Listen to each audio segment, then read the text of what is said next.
Hi, welcome back guys. This is your friend, Lettuce Head Fanfics. Back with amazing fanfiction. This is the series of What If Spiteful Deku Had Cat Quirk? Please give this video a like and subscribe to the channel if you want more videos like this. Now let's get into the fanfic.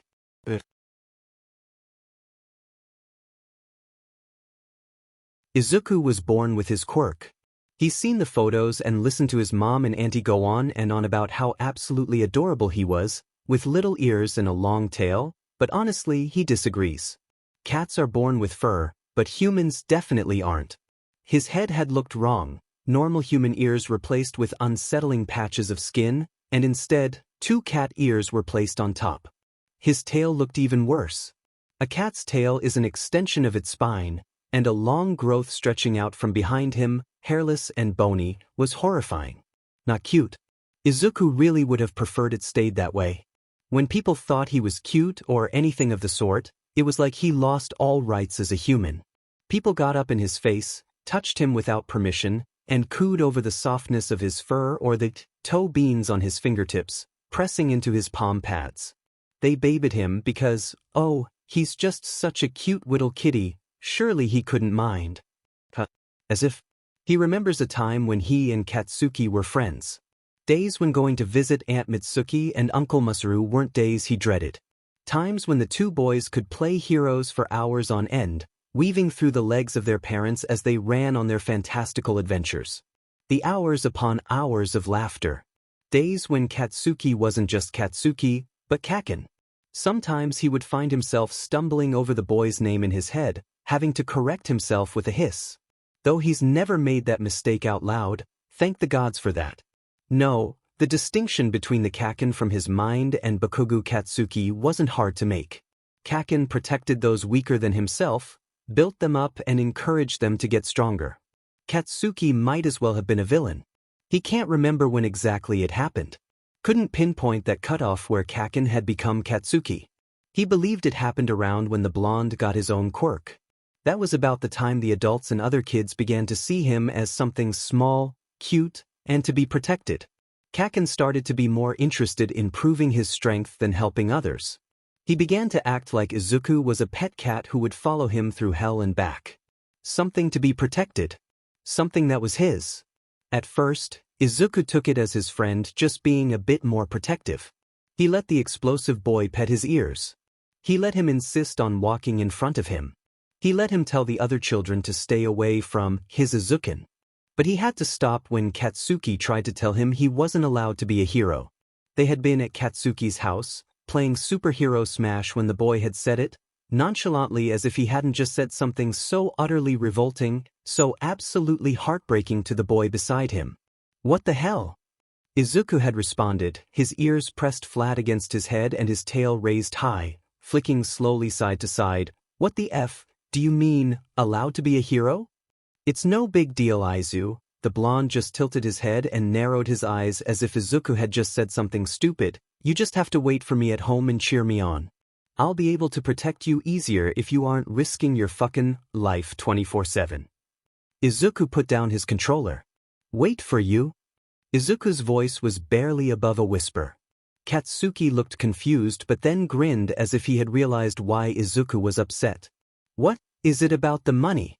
Don't worry, you just have to move in with me when I go pro. Obviously, I'm gonna show off my cool but cat when I'm a hero, so you get the fame too, and all you gotta do is hang out. Izuku narrowed his eyes and hissed. What the F dash? I'm not your pet, or something. I don't need your permission, I'm not going to be your FNG house cat. Izuku stood up, his tail puffed up and he had moved his feet to a wider, defensive stance. Everything that Katsuki had been saying was wrong. So wrong? Who the hell did Katsuki think he was? How long had he been planning to tell him this? To tell him that he had to be his perfect effing pet? Zuku. Don't you get it? You're weak. If everyone knows you're fucking mine, no one can take you away. They won't hurt you. So sit the F back down, I'll get you some catnip and you can sleep here tonight. Just calm down. Maybe Izuku wouldn't have been so upset if he had sounded angry. But no, Katsuki hadn't sounded angry.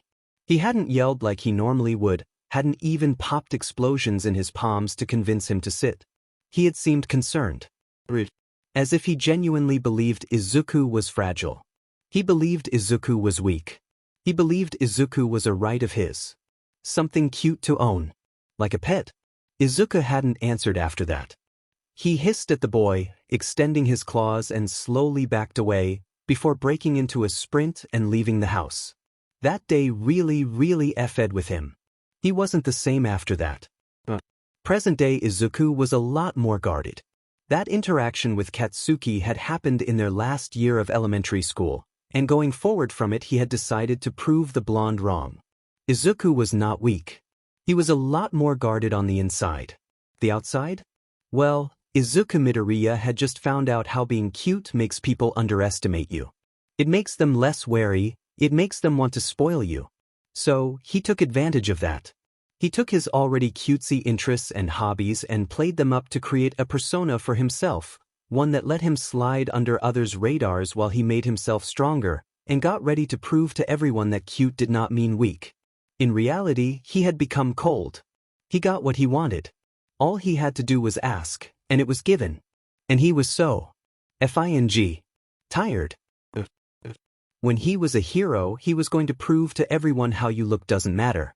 That you can't underestimate people because they appear weak. That Izuku Midoriya doesn't belong to anyone. It was late. Or, maybe early, depending on what kind of person you are. It didn't matter. Izuku's ears twitched, and his tail held stiff behind him, raised high. He was lucky his eyes were made to see in the dark, or else navigating his home in the pitch black would have been more difficult than it was currently proving. See, he needed to get out of the house to start his training, cleaning Dagoba Beach, but his mom tends to be a bit overprotective. She slipped into the mindset of small little kitty far too easily for Izuku's liking. She didn't like the idea of him becoming a hero and liked him staying out even less. No, the only way for Izuku to continue his training before going to UA was to sneak out when she was sleeping. And, as she's a nurse who checks on him whenever her shift ends. You get the idea. So, keeping his ears held high, Izuku sneaks through the house as quietly as he can. He tries to keep his steps soft, gliding across the floor, tempted to crouch and run on all four of his limbs. But he knows how to wait. He's gotten to the hard part. The door. Slowly, he turns the handle and cringes as it squeaks. He makes sure to hold in a hiss as he continues to push open the door. Even gentler than when he opened it, he shuts it and tries to stop it from making a sound. His mom is a light sleeper, and the slightest noise could awaken her, not at all helped by the fact she sleeps with her door wide open to make sure he's safe if anything happens. Might seem sweet, but oh so incredibly inconvenient. Not that Izuku finds it very sweet. Izuku grins once the door has opened. Yeah. He still tries to be quiet as he runs down the stairs of the apartment, bursting onto the empty street in the dark. Glancing around to confirm that no one's around to see, not that anyone could even see him without some kind of night vision as part of their quirk as he has, and he leaps forward onto his hands. Feeling the cold of the pavement with the pads on his palms, his grin widens. He had made sure to wear his best workout clothes, some stretchy leggings and a tight but flexible top. He wanted to make sure he could practice his flexibility and agility with his quirk without being limited by the fabric of his clothing. Izuku shook out his hair and stretched, before breaking into a run. Jumping forwards and landed back on his hands, feet brought up close to them. He was able to run faster with this method, most likely due to his quirk allowing him to move in ways most humans can't. He has an entire notebook dedicated to his very own quirk. His joints are looser than most people's, and his arms and legs were built for shock absorption. He had realized this the first night he tried to run like the cats he had seen on the internet. He had tried the run, only to be shortly stopped by his mother fretting over his wrists. According to her, most would have broken their wrists bouncing around as he had been. Izuku laughs as he smiles at the memories and joy from a simpler time. He spots the beach and slows his running, deciding to show off to no one as he reaches his training grounds. Once he's satisfied with the distance to the sand, he pushes his hands towards the ground, but instead of bringing his feet to meet his hands, he throws them upwards. letting them follow through. He waits until he hits the sand with his feet and stands up, reaching a hand forward to balance himself. Once Izuku is standing, he begins to walk normally across the beach. His training was rather unique, to help him develop a style that accentuated the power of his quirk. He leaped upwards, using his hands to guide him, and settled on the fridge that had been sitting in front of him. Cats can jump up to 6 times their body length, after all. Not that Izuku can jump that far yet. He doesn't really care about being a hero anymore. He lost his motivation and drive to save and protect the people on this earth as time went on. No one took him seriously. No one supported his childhood dreams. No one. It wasn't until he learned to lean into the stereotypes and expectations people placed upon him that he was somewhat accepted and somewhat loved. He doesn't want their shitty, shallow as F love. So, instead of going to U.A for a noble reason, to become a hero who will save the world, Izuku is going out of spite. He's going to prove to all the others who make it in that he can be just as good as them with his cutesy and weak quirk. Because he was just as good as them. He was better. He could be a hero, but it doesn't sound fun. He'll figure something out though. Izuku knows that his mother probably won't check on him before leaving for fear of waking him up so early and having him not be able to sleep, so he should be fine to keep at his training until right before school. So, he begins running across the tops of appliances, leaping, flipping and spinning. He makes sure to practice his landings, twisting in the air to make sure he lands on his feet, dropping into a roll, and bracing for impact. He hauls garbage towards the road in piles, so he can call someone to haul away the easy-to-grab trash later. Izuku has been doing this version of his training for about a month, and he had already noticed a significant increase in his strength. He was able to push the large appliances, such as the refrigerators, uphill in the sand without too much trouble. His quirk helped mainly with agility and flexibility, but he was also quite strong due to his muscle density being higher. He dragged appliances uphill to the roadside and leaped around through the early morning, praying he would get an email telling him school was cancelled for the day. Of course, he knew it would never work, but he still manages to be annoyed when that email doesn't come, and he has to make his way to Aldra. Izuku knows better than to run in his own style during the day.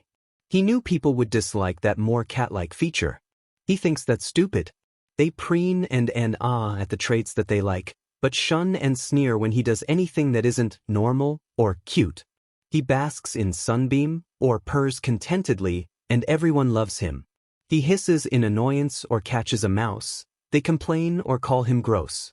His run to Aldra from the beach isn't very long, but he knows he could get there faster if he could just run the way he likes. He really can't wait to see at least half of his current classmates amount to nothing at all. Maybe he's escaped their wrath, but he knows if he wasn't as smart as he was then there would be no way they wouldn't come after him, as he has seen them do countless others.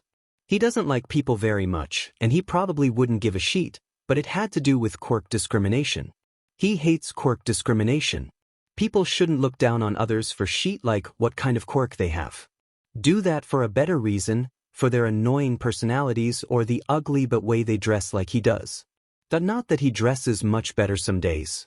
Izuku scoffs at his inner monologue. There isn't much time left before the bell was meant to ring, so he dashes to the nearest washroom as soon as possible. After changing into his uniform, he digs through his bag for some clips to hold back his hair. He desperately needs it cut, but the idea of sitting still and letting someone do it for him, he loathed the thought. He opens a pocket on his bag and pulls out the headphones modified to fit his ears. Unlike normal headphones, they resembled a cat ear headband more than anything. The ears actually fit against his own and played music. He was sure he could get something better, as these headphones are kind of iffy if his ears move, but they're the best he has at the moment. Sensei had never seemed to mind if he listened to music in class, so he put them on. Throwing his bag back onto his shoulder, he makes his way to his classroom. Izuku genuinely thinks he could become a successful actor at this point, if people with mutation quirks weren't so discriminated against in that field. He plays his part with his entire body, completely melting into it. He walks with a bit more energy, bouncing on his heels. He makes sure his ears relax and swivels them on occasion. His tail sways behind him. He makes sure his eyes stay wide, and keeps his mouth upturned as if content on where he is. So gross. Izuku really wouldn't mind being able to relax his tail and ears if he wasn't so uncomfortable. He's seen these people torment and attack people who did so much as to look at them funny. He's seen them shun people they considered friends because of things like weak quirks or unrealistic dreams.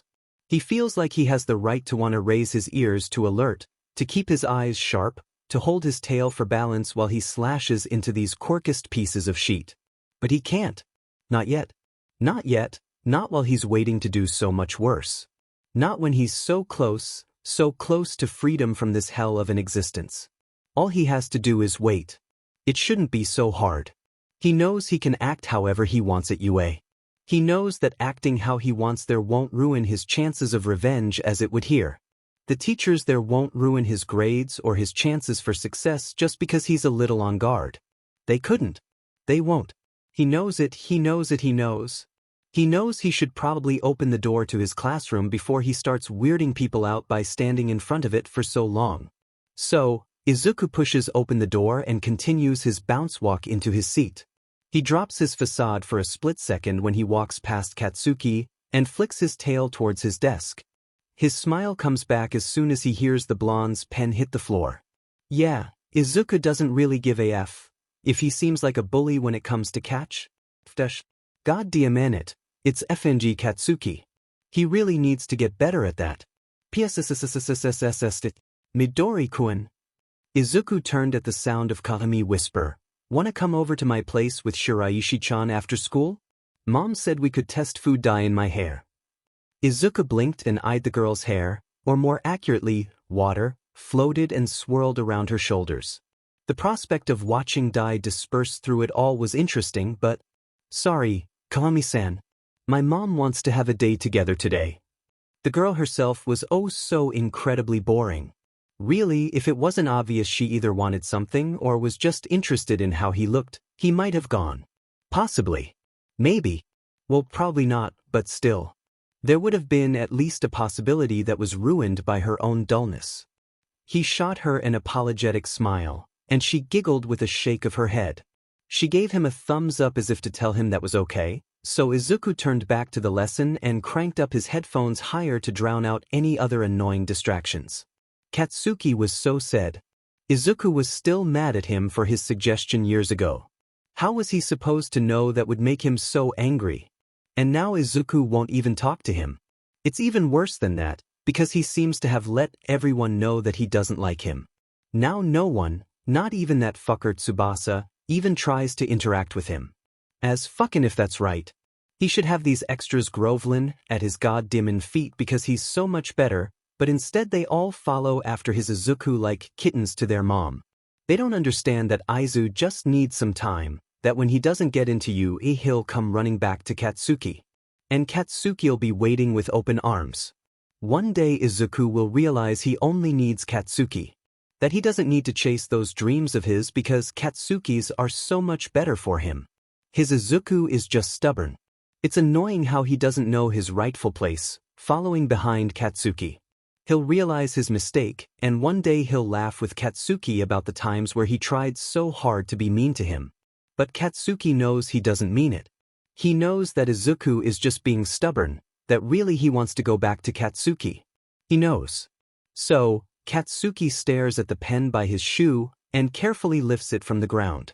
He spins it between his fingers and scoffs, leaning on his hand. He pockets the pen.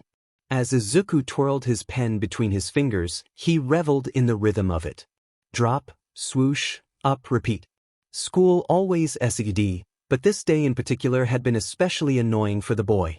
He had made dinner plans with his mom for later, and he wanted to ask her if they could pack a picnic basket to bring to Dagoba Beach tomorrow. It'll be her day off, and he was sure he can convince her that he's been okay at the beach if she sees him working on it. Unfortunately, that means his classes have been especially unbearable. It didn't help that the winged a-hole keeps following him around spouting nonsense in his ears. Midori, Midori. Izuku stifled a hiss as he heard the boy calling him for the 5th time that day, using that stupid nickname. He spun on his heel and leaned forward to respond to the boy, trying to keep an innocent look on his face as his patience began to crumble. He only had 1 week left. 1 week before middle school was over and he could finally be where people can't judge him. Tsubasa, I almost missed you there, what's up? Izuku smiled as sweetly as he possibly could, considering the annoyance the stupid bat was causing him. Well, me and some of the guys wanted to know if you could ask Kawakami and the rest of your friends if they wanted to come to the arcade after school with us. He understood. Izuku usually attracted the girls to his side, as they found him cute, and during his years of middle school, he seemed to have given people the impression they were his friends.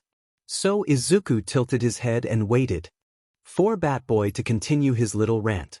And, there's this party Handa is throwing. Since we all finish middle school soon, the flying rat looked at him to wait for his response. He seemed nervous. Was Izuku really that well known for saying no? Well, that didn't really matter. Oh, well, I can definitely text Kawakami and ask her to invite everyone else. But, Izuku presses his ears downwards and looks up at the sorry excuse for a mammal and fidgets with his hands. I have plans with my mom tonight, and I'm pretty busy for the next week or so with stuff outside of school. I'm sorry, Tsubasa. I really am. He feels gross. This isn't him, this isn't who he wants to be. But he can picture what would happen if he was more himself. Images of mutation-related violence from the news flood his mind. Better to be small, complacent, and exactly what the world wants of him. Luckily Tsubasa seemed to only be slightly upset about his partial refusal. Oh, well I get it. Family first and all that, right? As long as you ask the girls it should be fine. Try and think about it though, eh? Clear your schedule? With that, Izuku's greatest annoyance of the day waves and makes his way to his locker. Thank God, that conversation felt like it stretched on forever. Really, was that all he's good for? Getting a couple cute girls to go to a stupid party? He's his own fucking person. He makes his own decisions. And his decision was to not ask Kokami sheet. He was going to Fanji run as fast as possible home. He wasn't exactly planning on interacting much with his classmates for the last week. Who did they think they were? They played God, demanding others listen to them or else face consequences. He wasn't dealing with this today. It was always, oh Midori, can you do this? Or, Midori, will you ask for this? He hated it. He hated them, he hated them, he hated them. They were the ones who wanted to be heroes. They wanted to protect the people. They've told him how much they want to protect him. They haven't protected him. No. Hey Izu? Calm down, I'm right here to talk if you need me. Izuku sighed as he heard the tip-tap of feet too small for the words he could already hear them saying. Yeah, I'm fine. We really don't need to do this right now. He didn't dare to turn around. If he did, he knew all that would happen would be him feeling even worse than he did already. I know you're lying, Zuzu. You never respond when you're fine. Stop. Izuku gritted his teeth. Come on, Izuku. If you really wanted that, I wouldn't still be talking, right? Stop. Just talk to me, Zuku. Please. Well, have you forgotten what you were so upset about yet? Just, you're not real off. That's pretty rude, Zuzu. Auntie Inko wouldn't like you swearing at me, huh? But I'm glad you stopped thinking about what was upsetting you. As if he would forget so easily. Fine. Bye, Kakin. Bye-bye, Zuzu. Izuku, honey? Are you alright? Who are you talking to? His mom called from her room as he opened the door. Izuku lets out a huff and responds in a monotone voice. No one. Just talking to myself. He wasn't going to deal with another talk about therapy. He didn't need therapy. He needed his head to shut the F up. Fortunately, he knew how to do that, because now that he had made it home he could convince his mom to go to the beach with him. He couldn't wait to show her what he had been doing, show her how strong he really was. He had even finished his design for his own signature weapons. He had been collecting some of the scrap on the beach to create his very own weaponized yo-yos. Yeah, yo-yos. Not the most intimidating weapons, but the prototypes he has right now work nonetheless. He planned to have better ones developed by a support company once he was in UA, ones that worked as a capture weapon as well as the swinging and cutting that it could do right now. Maybe try and improve them on his own. The best part about yo-yos is that they're inconspicuous. He won't be in trouble if he's caught with them. The strings were barbed, allowing them to slice through softer materials like some woods or human skin. Ouch. They were very long and very tough as well, and he had tried and failed a couple times before he finally figured out how to wrap the strings around streetlights and railings to swing himself around. They make him feel like that one pre-Quirk superhero, Spider-Man. They're amazing. He was so excited to show his mom. Now all they had to do was talk about it over a nice supper. What could go wrong, right? It did not, in fact, go fine. He knew his mom worried, knew she was clingy and scared for him, but this was way too far. He had brought up the beach, his training, and his UA application at supper, and instead of being just a bit worried, she flipped out. And he means really, really flipped out. She yelled, told him he wasn't going to the beach again. Told him she would get his things to finish out the school year and he would not be applying to UA. She locked him in his room while she left, leaving him shaking in confusion and anger at his sweet mother.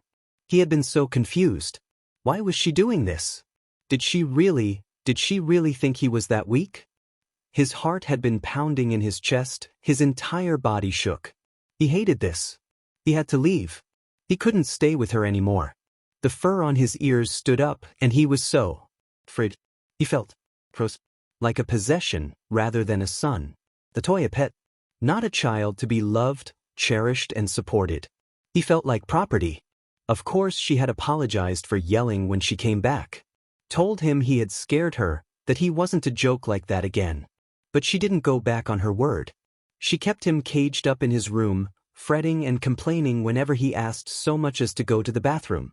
He wasn't allowed to leave the apartment. She had confiscated any weapons that weren't concealed and stole his half-finished application.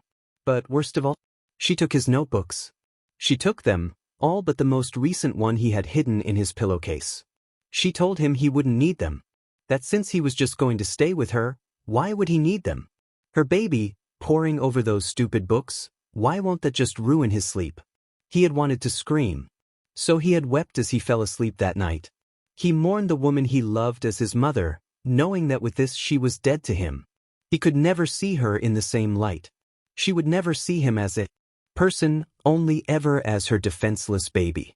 He would hold a funeral for who he thought she was, one day. Once he left who she was now. That had led to what he was doing now while his mother had been called to the hospital. With tears in his eyes he sat at his desk writing a letter. He had a plan. The plan was hurting his heart. The plan was going to ruin the one person he had. But he had to do it. So, he wrote his letter, letting his pen write out the words. Dear Mom, while you read this I won't be here. I love you but I can't handle this. Your refusal to accept my dreams and your smothering is breaking me. I know you love me. I wish that was enough.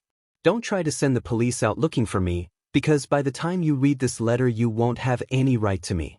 I've found someone who can remove your legal claim over me, and this should be done in the databases of the government before I leave.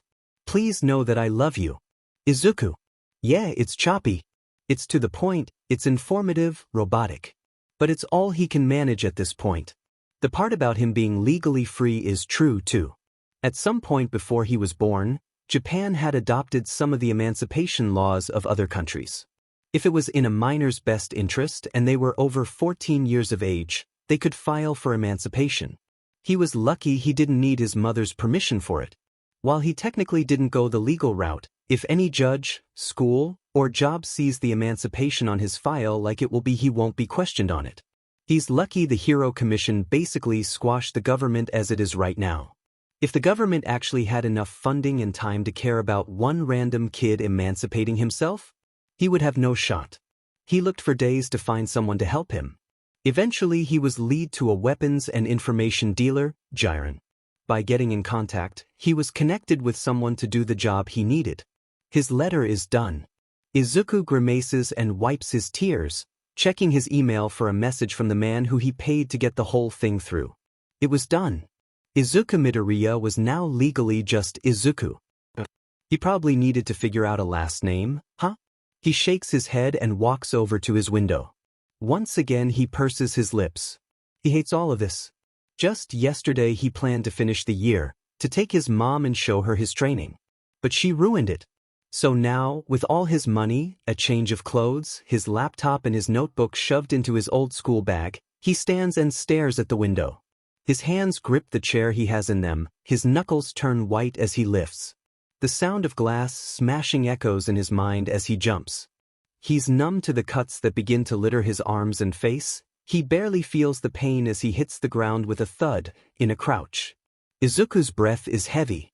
He looks upwards at the fourth-floor window he's thrown himself from and tears begin to form in his eyes. God, I love my Quirk. And he runs. He runs as fast as he can in the night, on all fours as animalistic as he can get. The city seems silent. Eventually he's far enough away from the apartment that it feels safe to slow his pace. Izuku stands and tilts his head at the alley he's ended up in. Hello. He needs to test the waters. He won't be staying if it's already occupied by some other homeless person. Seriously, is someone here? I'll leave if someone is. Maybe it was actually empty? Mew! At the soft sound, Izuku almost jumped out of his own skin. A small cat appeared from behind the dumpster and stared at him with a tilted head. It had the same inky black fur as his own, the same bright green eyes as his. He smiled. He stepped forward slowly and kneeled down, reaching a hand to the kitten expecting the stray to be wary of him. He was fully prepared to leave the owl. The cat ran towards him and up his arm, nuzzling into his cheek. Now, this may be a shock to many, but Izuku is rarely ever around cats. Anytime he has been, it's been at some kind of cat cafe where he knew the cats were friendly. It seems that this kitten, that he was incredibly sure was a feral stray, seemed incredibly content to purr and press into him on his shoulder. Now that was cool. And the perfect distraction from the shit that was happening in his life right now. He walked over and sat beside the mostly empty dumpster so he was hidden from the view from anyone who passed by the little alley and pulled out his notebook. There were only 2 pages filled, all about him. The first, a sketch of his ideal costume and support items. The second, a quick explanation of everything he planned to be. Underground or limelight, persona, the works. He flipped the page and started a new one. A section that would probably take him a while to complete. Quirk analysis and applications. So, he allows the kitten whom he had named Nyx to get comfortable in his lap and writes about himself. He writes about how his muscles were dense and strong, even though he seemed small. He writes about his joints, the extreme flexibility and the shock absorption that they give him. He writes about Nyx and how she shows he may attract cats to himself. He writes and writes until his wrist is aching. He writes and he writes and he writes. He finally closes his book as the sun begins to rise, tucks it into his bag, and lifts Nyx from his lap to get comfortable on the ground. She gives a hiss in annoyance when her rest is disturbed but seems to be fine with lying on his back to continue her sleep. God, he really needed this. After all the crazy shit that's happened in such a short amount of time, he was somewhat relieved to have a day to himself so he could sleep. He'd head to an internet cafe later to do as much schoolwork as he could so he wouldn't have to deal with the absences on his record. And so he sleeps, ready to take on the world alone when he awakes. Chapter text. Izuku groans as the sun begins to rise. His well-deserved rest, always interrupted too soon for his liking. Shifting from his position, he hears a sound from his back, remembering the cat that had been resting there. No, Nyx, I'm so sorry. He waves his hands around as he stares at the cat on the ground, who is currently shooting him an annoyed look. Oh, come on, Nyxy, he sighed as he stood and scooped up the cat in his arms. Even if she was obviously annoyed at him, he wasn't abandoning her in the alley when he probably likes her more than any human he had ever met. He begins to leave the alley and set off for the first cafe he can find, before immediately turning back and grabbing his bag after a hit in the face from Nyx. Smarter than me, aren't you? Yeah, I totally would have forgotten and gotten us robbed. Izuku laughed at the cat's exasperated expression. She looked as if she thought he was the stupidest kitten she had ever met. He's beginning to think she's the smartest cat he's seen, though. Think we should go shopping for a better bag before we find somewhere to eat? Bet we could get something comfortable for you to ride in.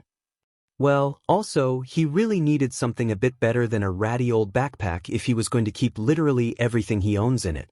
He wouldn't trust this thing to last a week without a strap snapping in the state it's in right now. A change of clothes would be nice, too. Something he likes, that he can buy himself instead of something bought by his mom. He vaguely remembers the path to the mall and begins his walk in that direction. Eventually, Nix drifts back to sleep in his arms, just as he finally finds the mall. He cringes as he realizes he's going to have to come up with an excuse for having a cat inside. After settling on telling people she's his little sister, who just got her quirk and can't control it yet, which is hopefully made more believable by the very obvious cat quirk he has himself, he starts searching for a good bag. After a while of searching through different stores and peering in windows, he comes across a blue duffel bag. At first, he thought it would be an impractical bag to carry around. It would end up being too much weight on one of his shoulders, and be more of a hindrance than an asset despite its size. At least, that was what he thought until he discovered one feature of the bag. It could be worn as a backpack. Instantly the bag was redeemed in his mind and he bought it immediately. Transferring his belongings from his backpack to his new bag is a struggle with only one free arm not occupied by a sleeping cat, but he manages to get it all in. After putting the backpack in on top of everything else, he zips it a quarter of the way and puts Nix inside before lifting the strap over his head and letting it settle on his shoulder. "Excuse me. You with the cat." Izuku turns his head at this sudden voice calling out to him. He sighs as he sees a much taller boy wearing glasses striding towards him. "What?" Izuku narrows his eyes at this random kid. Why is he being interrupted? He hasn't done anything wrong yet.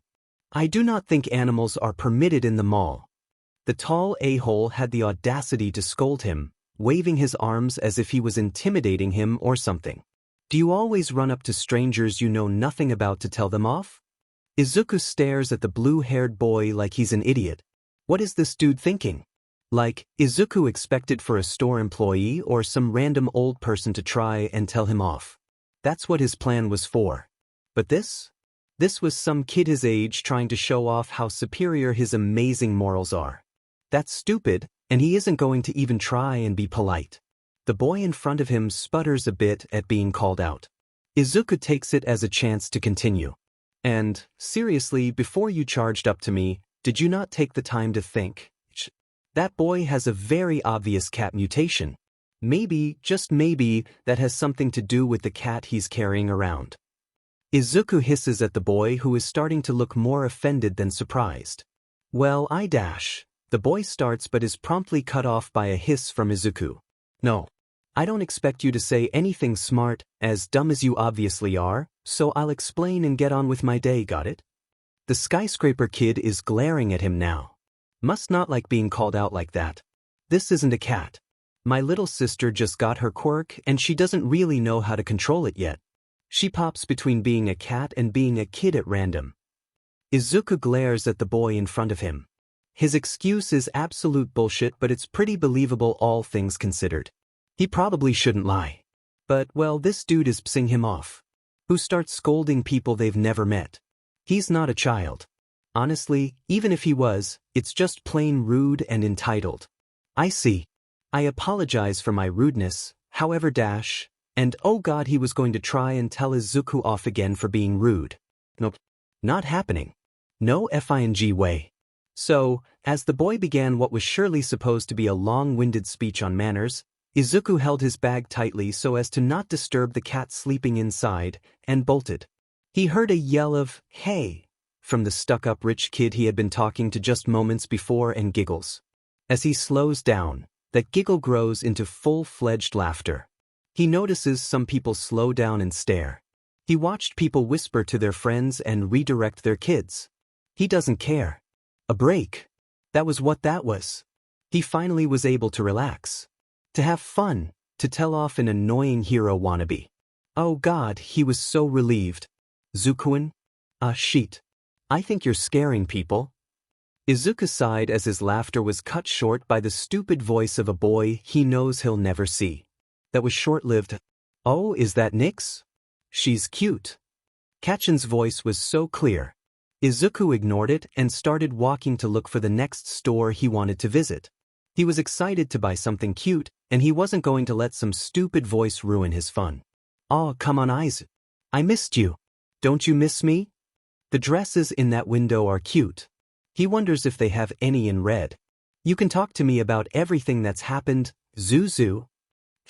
Would they be able to make Quirk modifications for his tail? It could get uncomfortable if he had to just hold it still under the dress all day.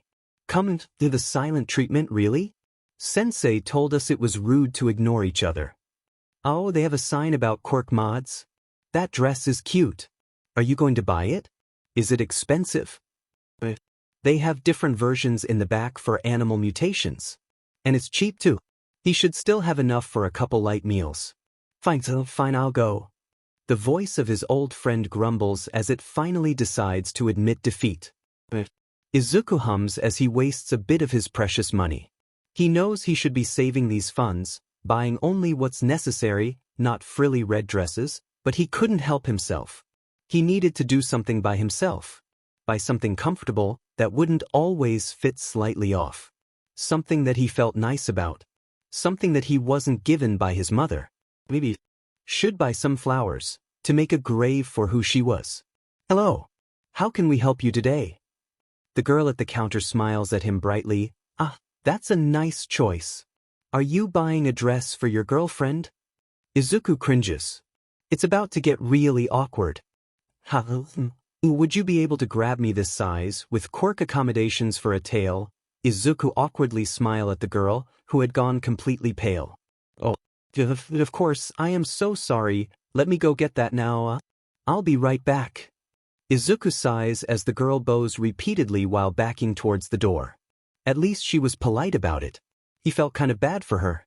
She seems to be absolutely mortified right now. Not even a minute later she rushed out holding the modified version. Here you go, Sirba. I apologize. He smiled at her slightly and allowed her to bag the dress before leaving. Nyx was finally starting to wake up by the time they left the mall. She sat up in the bag and looked around for a bit before jumping to Izuku's shoulders for the walk to find a cafe. Oh, morning, Nyx. Izuku reached up to scratch her under the chin. You slept the entire time. We're going to go find a cafe and get some food. They should have something you can eat, too. Maybe we can find a cat cafe. Nyx mews in response, leaning into the pets. Izuku smiles a bit and searches for a place to eat. He finally finds a store that Nyx is able to get in without much discourse. A small cat cafe hidden away on the corner across from the park, in which he would probably be sleeping in tonight, that seems to sell some cat-friendly foods as well as something he could eat. Izuku immediately went to the counter. A girl with pink hair and skin was leaning against it on her phone. Hello.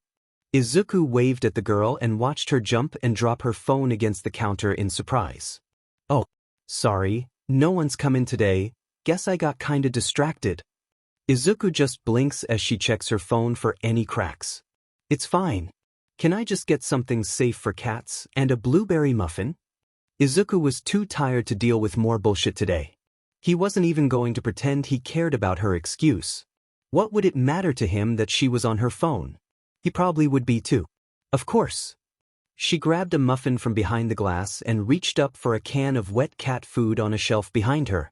Izuku thanked her and paid before sitting down at a table with his laptop to start working on his UA application. He plugged his phone into an outlet beside him as he did to make sure it wouldn't die on him sometime important. He needed to update some things on his application, like his address. He switches it to a P.O box he got set up for himself at the same time as the emancipation, and prays that should be enough for the school. He looks up to see the cashier girl holding her mouth and trying not to laugh in confusion, before realizing what was happening. Nyx was sitting eating her food normally, but even she seemed amused at the sight before her.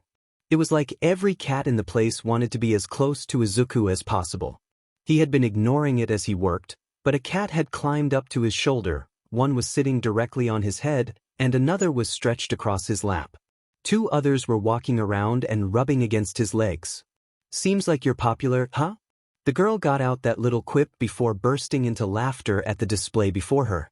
Izuku began to turn bright red. It's a part of my quirk. It's not my fault.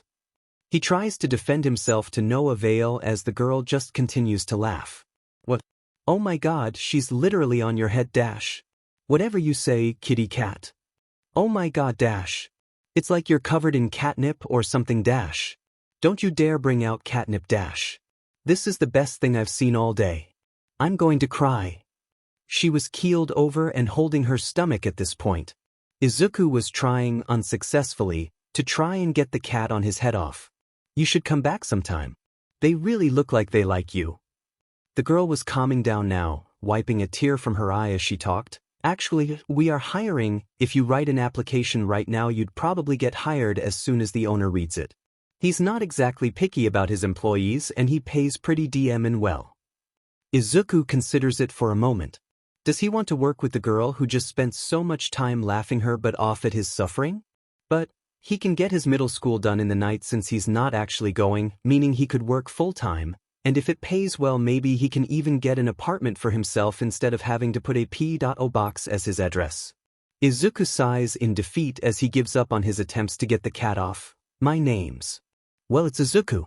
Just Izuku. Want to help me type up a resume? The girl beams at him as if he had just told her he was going to pay her tuition. She seems overly happy.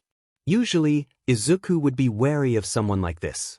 But with just one look at her, his worries are quelled slightly. She's a mutant, just like him, but even more noticeably. Izuku's always been a bit more at ease around mutants like him. Ashido Mina. If you're Izuku, you should call me Mina. I'd love to help. The rest of his day was spent making a resume and chatting about their shared plans to go to UA starting the next school year. This might just be the best day he's had in a while. Izuku had gotten the job. And Mina hadn't been lying about the pay, either. Izuku was sitting on 1,850 yen hourly while working full-time. He hadn't been working at the cat station for long, about 2 weeks at this point, and he had been able to secure an apartment just a few buildings down from the cafe after spending wisely. Him and Mina were planning on going there after work to get him settled in for his first night, as the girl had insisted on helping. He had noticed it was only ever him or Mina on the schedule by his third shift, and had asked her about it.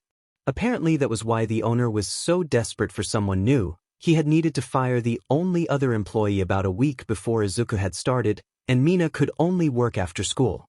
All that had led to the two hanging out whenever the store was empty, which tended to be any time after lunch had passed, as they were popular for breakfast and a nice place to hit for lunch, but they had no supper options. This empty store is what caused the current situation. Izuku no. Mina looks at the boy in horror as he stares proudly at the first person. He's considered a friend in a while. That's, oh my god Aizu, that's so gross. Izuku was crouched down like a cat proudly, sitting in the doorway with a mouse between his teeth. He had leapt over the counter and out the door after seeing it scurry past the window, and had gotten to it just in time. If a gift for the cats. He grins at her as he finally stands up and spits it out into his hand. Unless you want it, of course. He holds it out to her as she stares at him in disgust. No, no, no. Grus, put it outside. Mina rushes up to him, before turning him around and beginning to push him outside while he places a hand on his heart. He fake gasps dramatically, Mina, how could you do this to me? To face such discrimination, how awful. He grins as he goes limp against her pushing. It's a health violation. She finally manages to get the boy out the door. Now drop it. Yugg, grosses. Fine, fine, I will resign myself to eating human food in the future. Izuku says as dramatically as he possibly can. Newt. Don't make me force-feed you cat food, Izuku. Because I will. Now come on and wash your mouth out. That was a goddamn mouse from the streets. Who knows what kind of diseases that thing had? Mina grabs his arm and begins to drag him towards the employee washroom. Gross, I'm going to have to call the owner. Now, I'm made to stomach that kind of stuff. Been catching mice since I was a kid. That does not make it any less gross. Ah, my queen, your words hurt me so. Oh, you drama cat.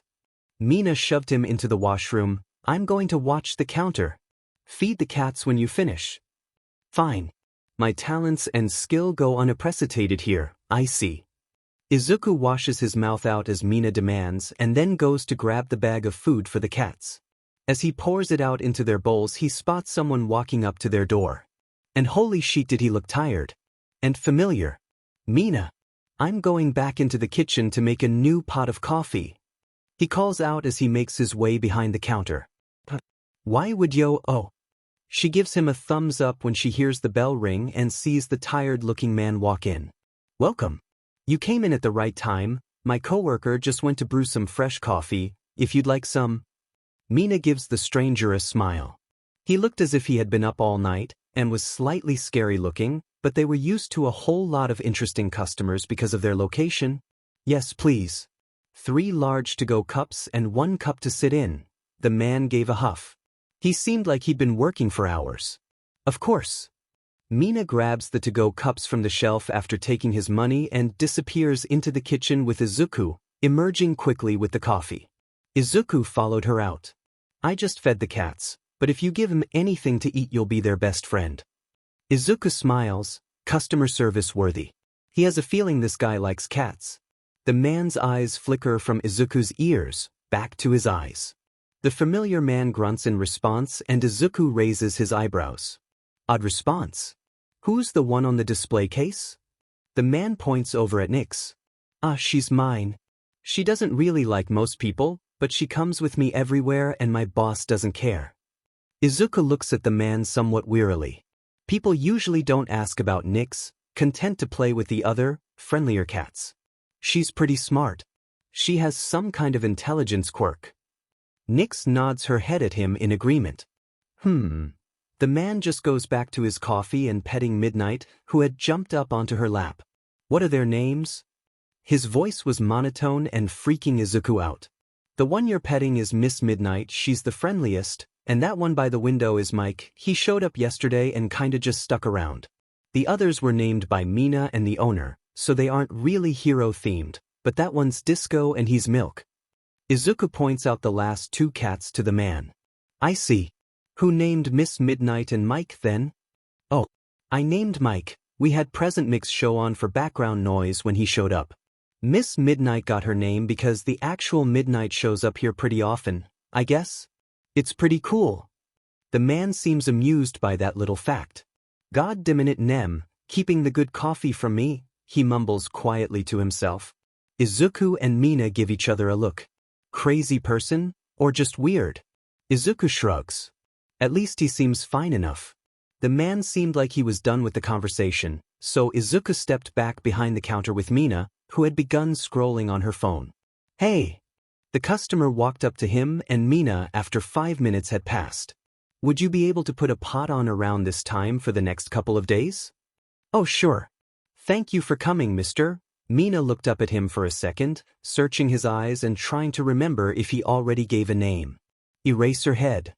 Izuku went pale and drops the cat toy he was holding, Milk immediately pouncing on it. How had he not recognized the man? He's had multiple interactions with him before, when training in the night. The pro had caught him jumping rooftops. He hadn't ever seen the man in the daylight, and had only ever seen him with his goggles and capture weapon around his neck. Even with his ability to see in darker places, the man looked a lot different to him now. Eraserhead, Izuku muttered to himself. Haven't seen you running on rooftops the last couple days. Was getting worried. Eraser nodded towards him as he left the shop. Careful, kid. Workin' in a shop like this is a lot safer than what you were doing before. Mina just stared at him with the most confused and amazed look on her face. You are going to tell me everything. I thought you would say that. He grumbles. This is going to be a long night. Nyx sits on Mina's shoulder as Izuku locks up the store, staring at Izuku as if disappointed he hadn't mentioned his chance meetings with the underground hero beforehand. Let's go, let's go. Come on, Izu, come on, come on, come on. We go eat, and then you take me for this training. Mina squeals in excitement, pumping her fist in the air. Plus ultra. She's basically vibration. Mina, I'm going to tell you this now. My training is heavily based on my quirk. Some of it might help you, but a lot won't, so if you're going to train with me, we're going to have to make you your own regimen. Izuku looks at Mina with a serious expression before softening. And, please, please don't. I can. Izuku looks up at her, just realizing his eyes had met the floor. I won't think any less of you for anything that you do during your training. How dash, Izuku starts, hesitant to ask. Izuku, I'm not stupid. I've seen the way you tense up when anyone mentions your quirk in a certain tone. I heard you hiss under your breath when that customer from the other day called you Su dash. She's quickly cut off by a low growl beginning to come from Izuku. That helps prove my point. Look, I've had to suffer through discrimination myself. I mean, how often do you see a girl with pink hair and skin, with yellow irises and black scara? And horns? Mutant discrimination SCKS. No matter how that discrimination is displayed, it SCKS. I don't care about your quirk, Izu. You don't have to worry. The two stare at each other for what feels like hours. And then, Izuku breaks into tears, right there outside the store. He falls into her arms and sobs, more than he has since he closed off his heart all those years ago. Mina, the one who understands. Even if her experiences are completely different, opposite from his own, she understands. Right here, right now, is when he realizes that he is free. There will be no persona around this girl. There will be no lies to this girl. She's his. He's hers. She's the first person to fully get it. To understand. Not even his own mother could do that. His family. If you find mice on your doorway, just know you signed up for it. Izuku finally muttered into her shoulder, the sound muffled. "Aw, come on man. Maybe if I take it back, I will definitely judge the mice." Her nose crinkles. Too late, cat adoptions are forever and you can't back out, unless you're a little coward. He teases, still muffled by tears and her shoulder.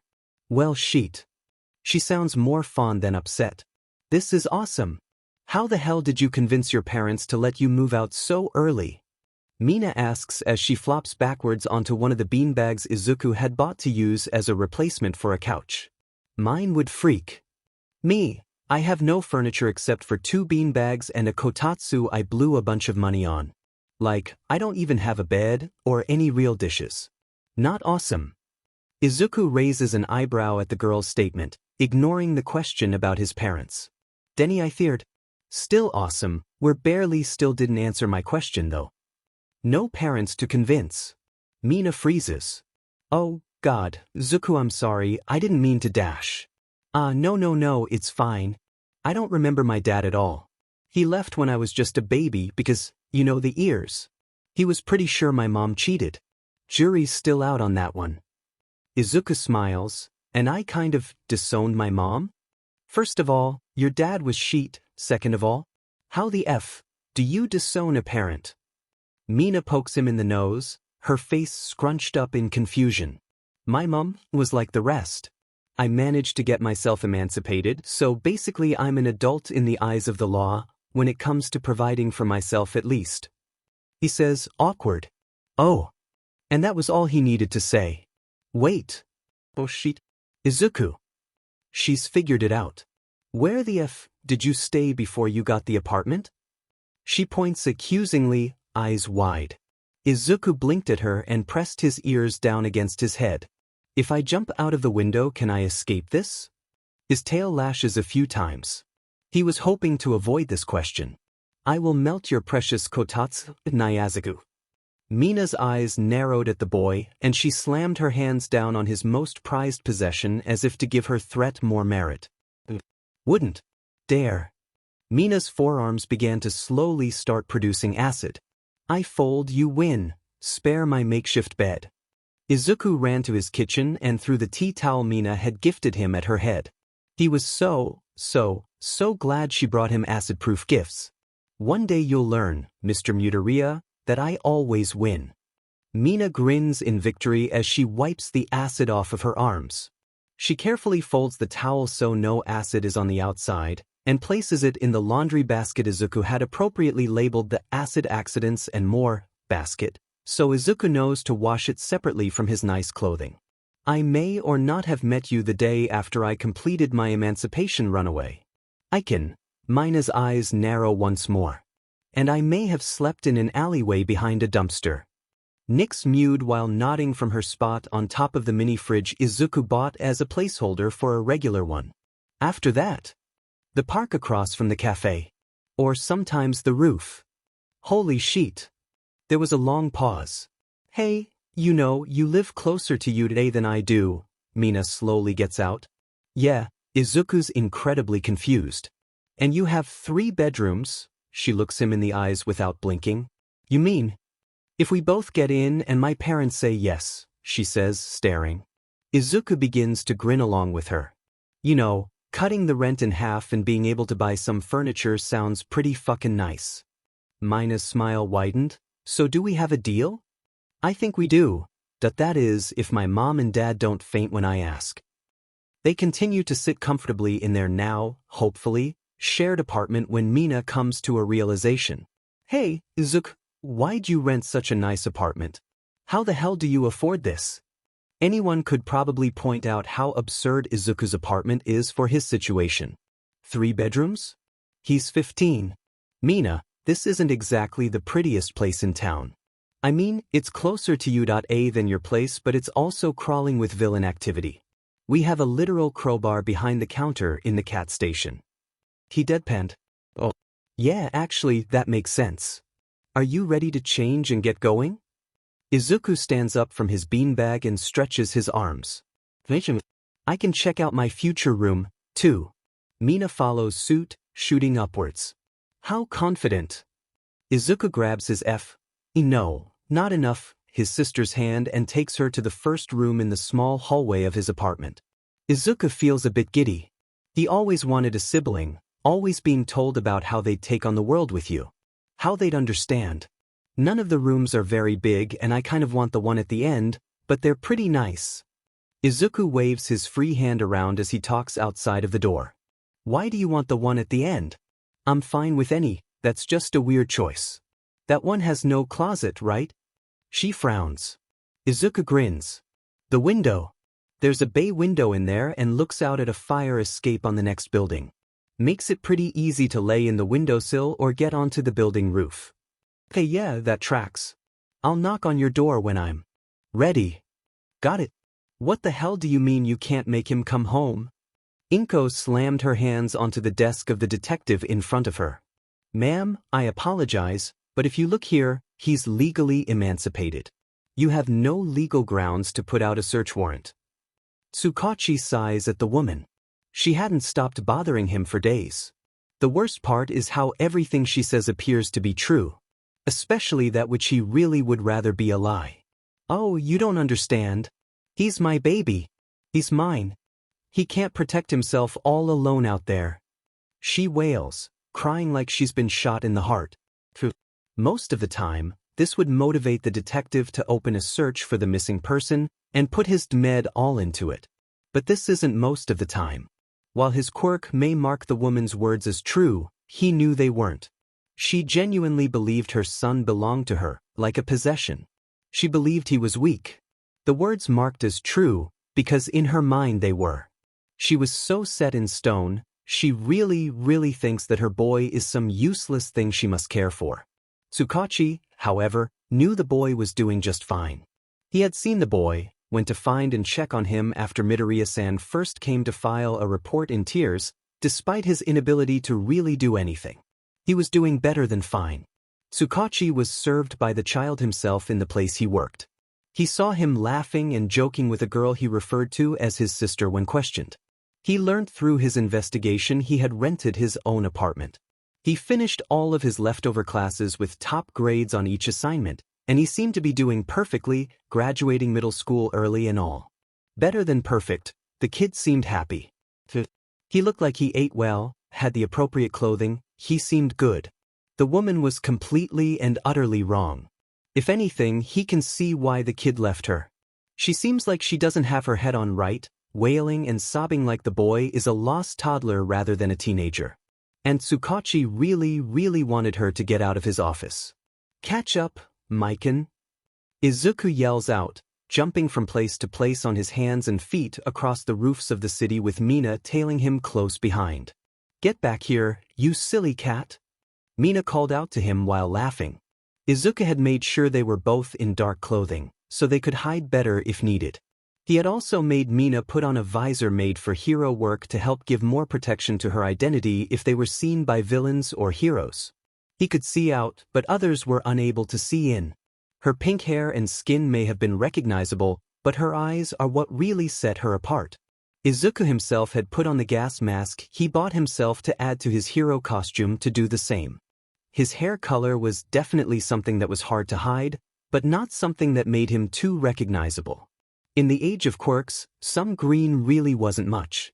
Hey, we aren't really doing anything like vigilantism. Izuku slowly stops his run and stands still by the edge of the roof. He wanted to test the waters. He needed to know how she would react.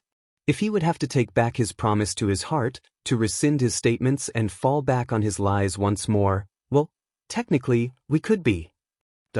He glances back at her. He can't see her eyes. I wouldn't stop you. What? I don't think I could do it. But I wouldn't ever, stop you from doing anything. Jesus, slowly. Izuku just blinked.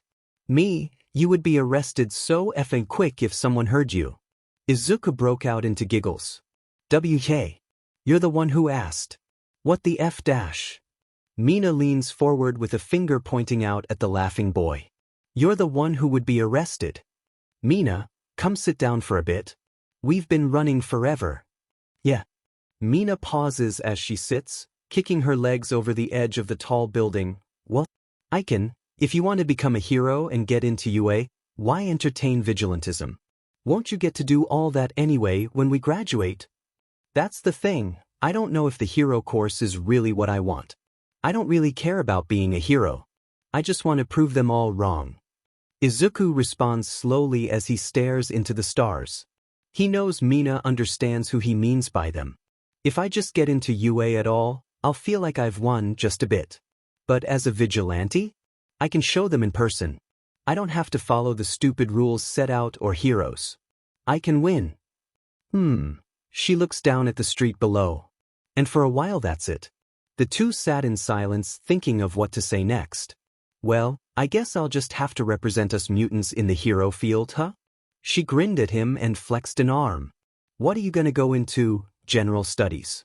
Business? On board like nothing ever changed. That's his sister for you. Izuku smiled back. I think I might apply for the support course. Have you seen my yo-yos? Izuku winked with a grin but then froze. Oh God, you haven't seen my yo-yos. Yo-yos? Mina seems properly confused. That just won't do. The rest of the night was spent swinging through the alleys with Mina on his back. And a couple stops for first aid and troubleshooting. Hey, he never said they were perfect. Eraserhead sits on top of a building, watching as his one roof runner seems to have gained a pair. He sighs, seeing the way the girl's pink skin speaks out at her neck, and how the boy puts no effort into hiding his tail as it lashes behind him, moving to give him balance.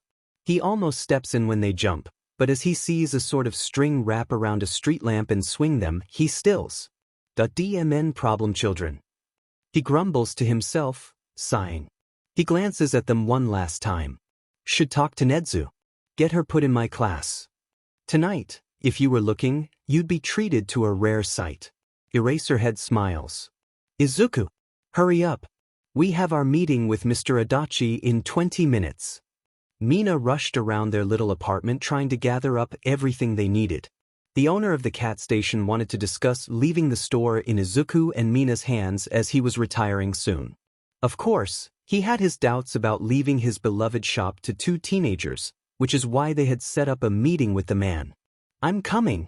I'm sorry really. Izuku pulled on his dress and ran out of his room. I was working on my SBMs for the entrance exam all night.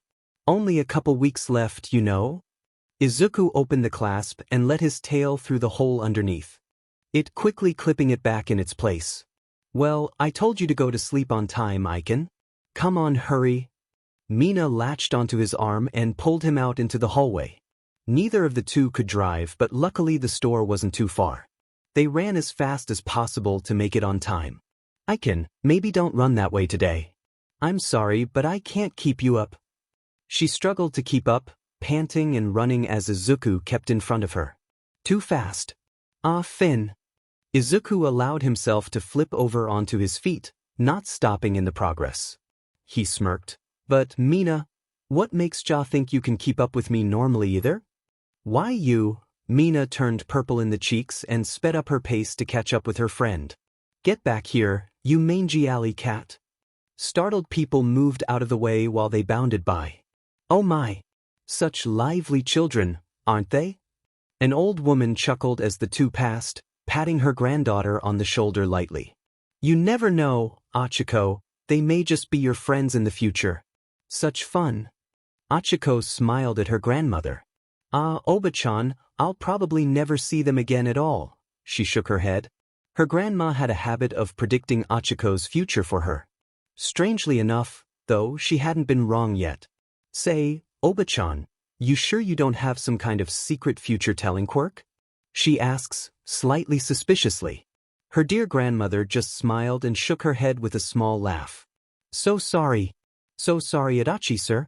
Someone woke up late. Mina held Izuku's head down in a bow as the boy grumbled. Mina. Izuku pushed at her in protest. He still wasn't much for others, so he was pretty uncomfortable being so open around the store owner. The old man waved his hands happily. No, it's fine. Actually, you're right on time. Now, to discuss the sale. Actually, sir, if you don't mind me asking, why do you want to leave the station to us? Mina asked warily. She knew the man had kids, and the two he was talking to were still only teenagers. Well, you two seem to be doing a really good job running this place already, and I know you're both off to UA in 2 weeks, but I'm sure you would do a better job than my son. Izuku held back a laugh as Mina jabbed him in the side. Please continue then, sir. Izuku has to resist the urge to stick out his tongue at her tone. The two spent the next couple hours negotiating terms. After the negotiations were finished, Izuku and Mina signed their names on the contract presented to them. Of course, Izuku read it over at least 4 times, and Mina made sure to bug him about it later. You never know. He'd protest many times that night. And with that, the cat station was now officially the property of Ishido, Mina, and Izuku. He still has to figure out a last name, but for now, he'd had to write down Midoriya. They immediately began the search for more employees. They planned to be at the cafe as much as they possibly could, but UA was a tough school to attend and they knew they wouldn't be nearly as available as they currently were. Izuku decided what to do while they waited for applications to start coming in. Come on, help me with my project. Izuku dragged Mina into his room to have her help hold pieces of his project as he worked. To attend UA's support course, you need to present a working prototype for support type gear to be judged. Izuku had designed support gear and armor for people with similar quirks to his. It wasn't the fanciest, but it had a set purpose. Izuku wanted to focus on creating support gear for civilians, but for UA he was meant to have something combat-focused as well. So he combined them. He put on his tightest black shirt to help keep any fabrics away from the armor while he put it on. This model was made specifically for him. Mina helped him fasten the linked armor around his tail and around his elbows. He put it around his knees himself. The goal was to enhance the natural shock absorption of his joints and slightly weaponize his tail. The plating around his tail helped to weaponize it. His fur was brushed down to avoid getting in the way of the metal. The plating had been cut with small razor-like incisions, allowing him to do minor damage with his tail as well as protecting it from slashes and such during a fight. The braces on his knees and elbows made sure to leave room so he could bend and move them with full mobility. The insides were lined with a special rubber to absorb shock and the outsides had thin metal coating for added protection. Again, they were simple, but only part of what he had prepared. Grab the thing from the place. Izuku waves a hand behind him. How descriptive. Mina deadpants. Mina seemed to understand him anyway, and got up to grab the thing from the place. The thing was a large belt-like strap that Izuku slung over one shoulder before tightening it so it fit snugly across his body. The utility belt had many notches, each holding reinforced plastic bottles. Every other bottle appeared to be empty. Okay, now fill these with your acid. Izuku unloaded each empty bottle onto the table and glanced up at her. Please. He adds, not wanting her to argue with his lack of formality. Mina blinked in confusion. But? Please? Remember when I borrowed that bottle from you last time? I think I have the formulas down. Mina just looked at him and began to fill each bottle with her acid. Thank you. I made these for you, so when you use it you won't need the acid bottles, but I need them for my demonstration. For me?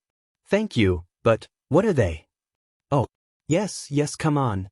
We gotta get to the beach and you can test them for me. Mina can't help but note he still hasn't explained it to her. Izuku grabs 2 wrist braces that seem to have slots for the bottles to be inserted. I can. Are these what I think they are? Izuku just grins at her. Takoba Beach. Izuku happily exclaimed as Mina cringed at the piles of trash. Now, Mina, these braces are modified versions for people who aren't, well, you, so you're going to need to use the acid bottles. Eventually the acid brace should be able to refill with acid as you release it. For example, you start producing acid above the entrance and it'll collect and store it. Yeah, just let me break stuff. While Mina may not have been a fan of the icky trash piles and smell, she was super excited. Izuku grumbled something about how she has no appreciation for the inner workings of his beautiful creations, but she scoffed and held out both wrists. Izuku worked to fit the wrist braces on her, mumbling about sizing and how he'll adjust later. Okay, so this bit here goes around your middle finger to help keep it stable, but it also controls the mechanism for shooting the chemicals. If you press down twice quickly, it should shoot out. Izuku explained as he grabbed one of each different type of bottle. Acid on your left and chemical on your right. It doesn't actually matter which goes where, but you'll have a limited amount of chemicals so you'll want to be as accurate with it as possible, which is why it's on your dominant hand. Mina nodded along as he talked. She was still really flattered he had thought of her when making his devices. Well, barely understands any of it, but Izuku seems excited, so she's listening intently. This is really important. I'm going to label the bottle lids too, but right now they aren't. Izuku held up 3 different bottles, each containing a different color liquid. Pink is for capture, purple is for distraction, and blue, well, blue blows up. Mina grinned. Now that she understands, shoot it at that fridge over there. The chemicals should be harmless by themselves. They only really do anything when they react with your acid, so it doesn't matter if you shoot one at a time. Probably better to do that at first and start trying to shoot them at the same time later. Izuku was practically bouncing in place now. You could tell he was really excited to see if his invention worked. So, Mina took a deep breath in and shot. Acid flew outwards, hitting the fridge and starting to sizzle and melt. Silently praying for her aim, she let out a blast of the chemicals with her other hand. Pink splatters against the acid. All of a sudden, the bottom of the fridge exploded into a puffy pink cloud. Izuku squealed and ran up to the fridge. He pulled out the box cutter he had stashed in his pant pockets and sliced at the puffy substance. The substance just pushed inwards and bounced back. Yes. How do we get rid of it? Izuku smiled even wider. Put some more of your acid on it. If I got the ratio right, it shouldn't react further and just dissolve. Mina shot the bubble with more acid to get more of a feel for it and watched the puff begin to dissolve. Each bottle has 3 shots. The explosive stuff is harder to make, so you won't have as many of those. And the purple ones just cause mild skin or eye irritation because they dilute your acid a whole lot. So these capture capsules will be your best friend. Mina smiled as her friend babbled on about all the ways she could use this to her advantage. Immobilizing villains, blocking exits, making safe landing spots. She couldn't wait for them to get into UA together. My own personal support crew, huh? She teased as he went on and on. Izuku just grins, don't you know it? I might keep this pair to use for myself too. Your quirk is so cool, so awesome, he mumbles, going to work on the braces. Mina shakes her head. Of course he's being dramatic. Izuku stares down from the window. 2 stories. He checks his braces one by one, then stares down again. He has to test them, obviously. He can jump from 1 story and be fine without them, so doubling it can't be too ambitious, right? He really wants to try. So he braces himself with a deep breath and jumps. It's fun. Izuku can't help but grin as he plummets. He gets ready, twisting his body to keep himself upright and lands. There's a slight thud and some pain in his wrists and ankles as he sits in a Spider-Man-style crouch, but yes. He cheers. No cracking of his bones, The pain just minor soreness he's sure he can train out of himself. He stands up and cheers to the empty alley. He's so proud. Okay, remember, you won't have your blasters during the exam. Izuku fretted over Mina as they got ready to leave the apartment. Nyx sat on his shoulder and nodded along to his worries as Mina sighed. Me and Nyx will be in the building. I swear, if you need us just come find us. I'll kick a heroes but no qualms about it if you need dash. I'm fine. I've trained without my blasters too. She held up her hands as Izuku continued to bounce around adjusting parts of her outfit. He had forced her to put on a jacket for the walk, just in case, and had made her change at least 3 times trying to give her something comfortable to fight in. Are you sure you'll be able to bring Nyx in? I don't think UA usually allows pets, Icon. Mina poked him in the cheek, laughing as his ears and tail stood up straight.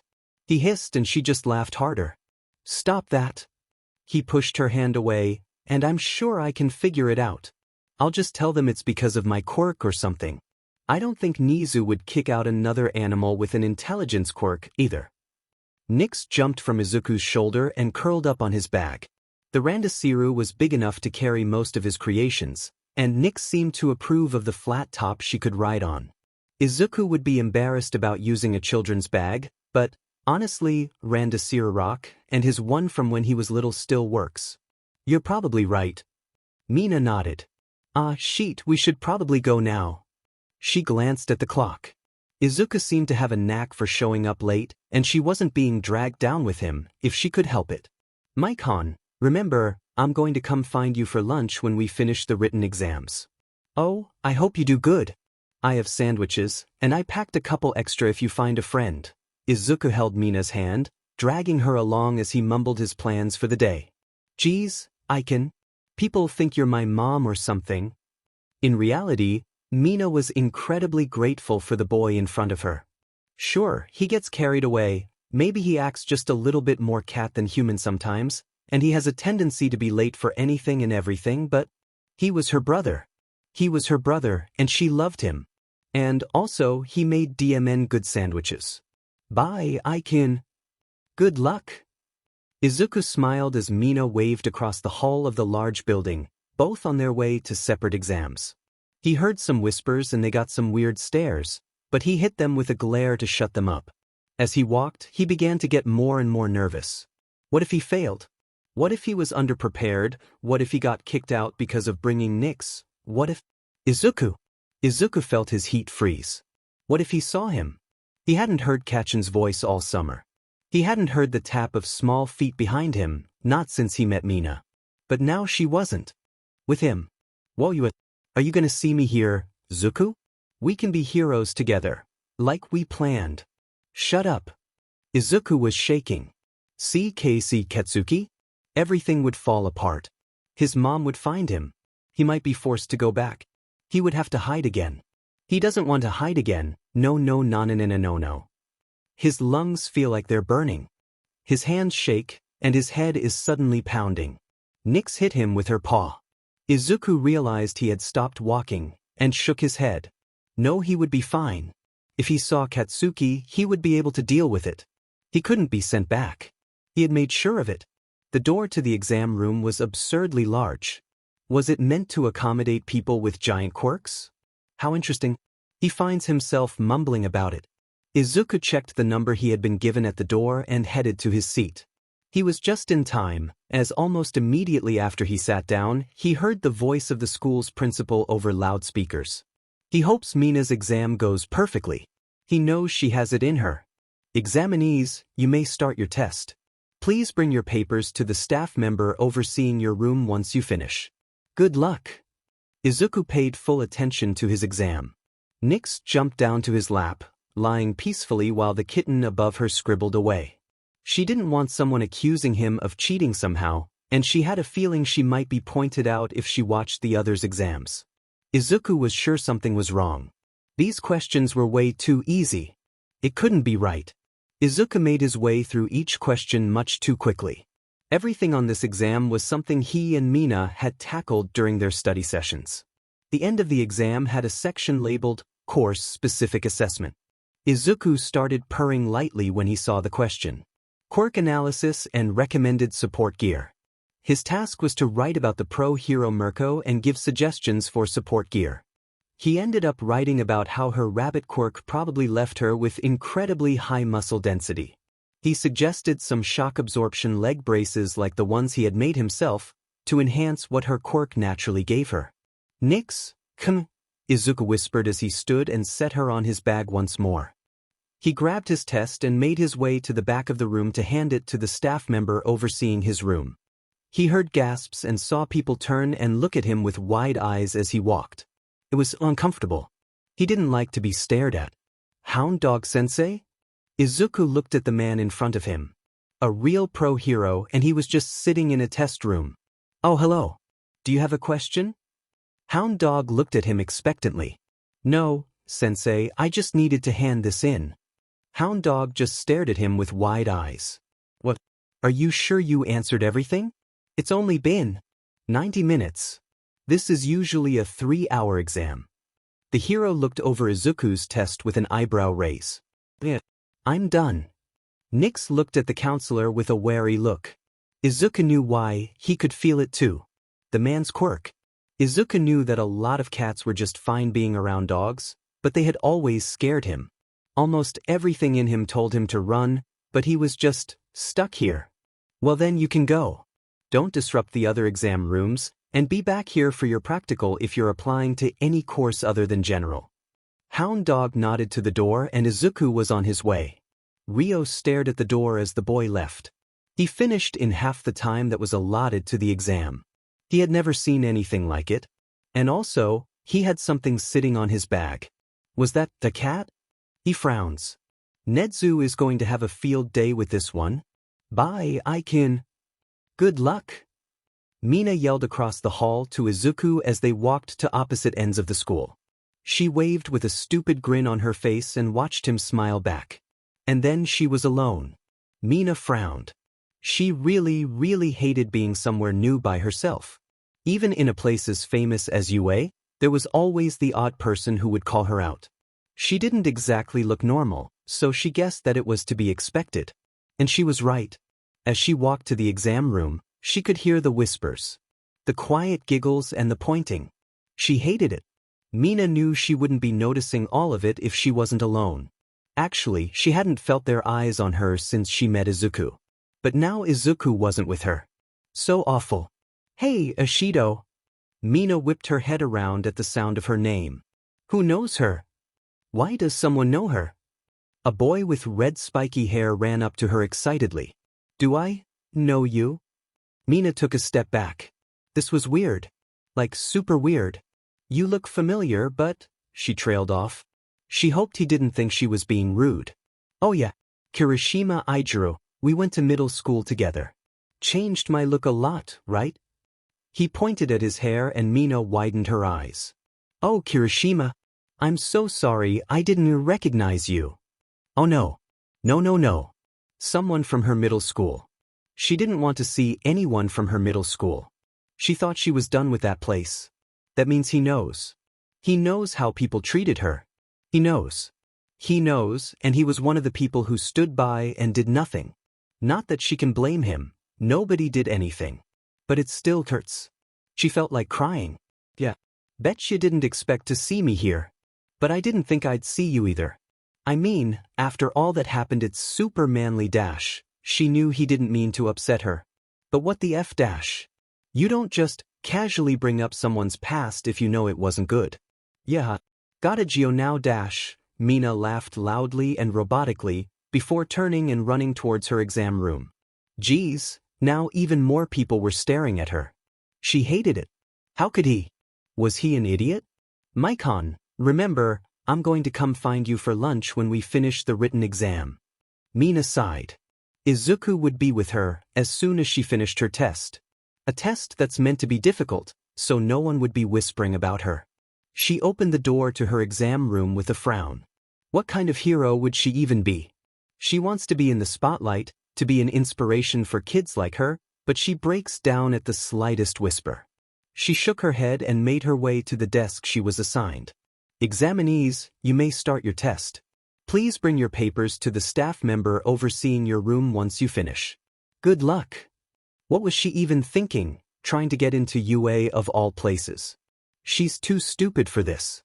Izuku's going to be so disappointed in her, she would never pass the written. What? Izuku had gone over this with her.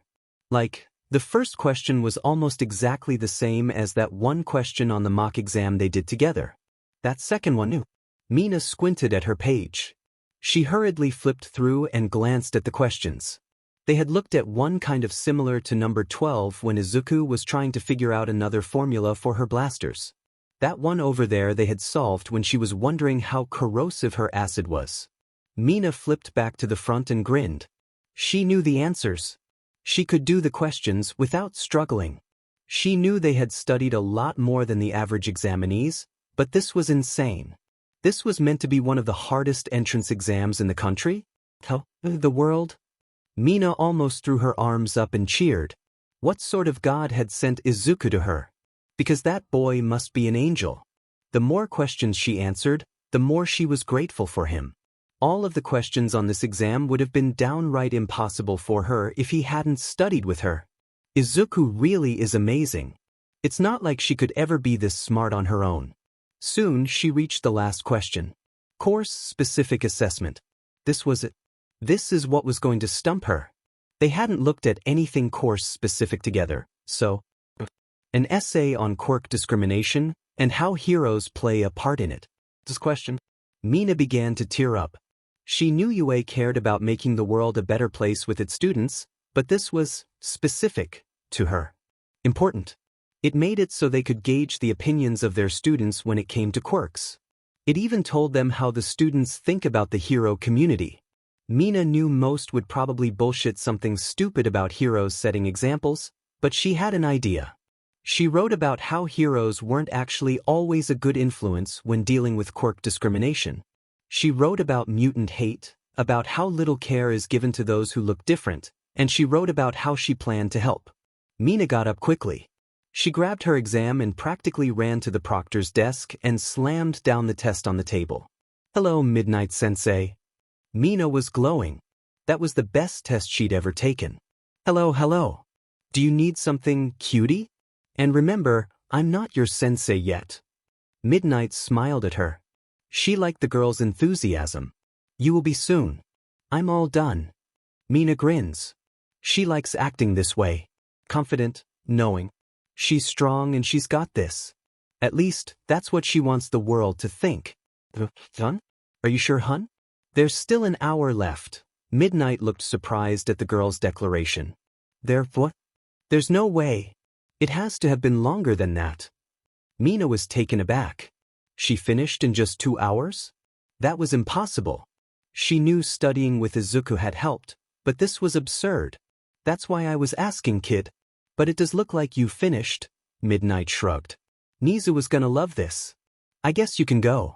Make sure to be back for your practical this afternoon if you're going for something other than general. All that she could think was that this was, decidedly, the weirdest day of Mina's life. Finishing the UA entrance exam's written test in 2 hours, not having to scramble to finish the long leaflet with 10 minutes to spare? That was a dream before she met Izuku. Hell, that should have stayed a dream. How smart was her friend? There was no way he was anything less than a genius. And then Mina thought about it a bit longer. If she finished that quickly, even if it was because of Izuku's help, didn't that mean she was pretty smart, too? She remembered everything he had helped teach her. And then it hit her. The reason she had done so well wasn't only because of Izuku, it was because of how they learned. They didn't sit for hours to study one type of problem. They did things, they tried it out themselves or made the questions into something fun. Okay, she was going to cry again. She wasn't stupid. She wasn't dumb, she was just doing it wrong.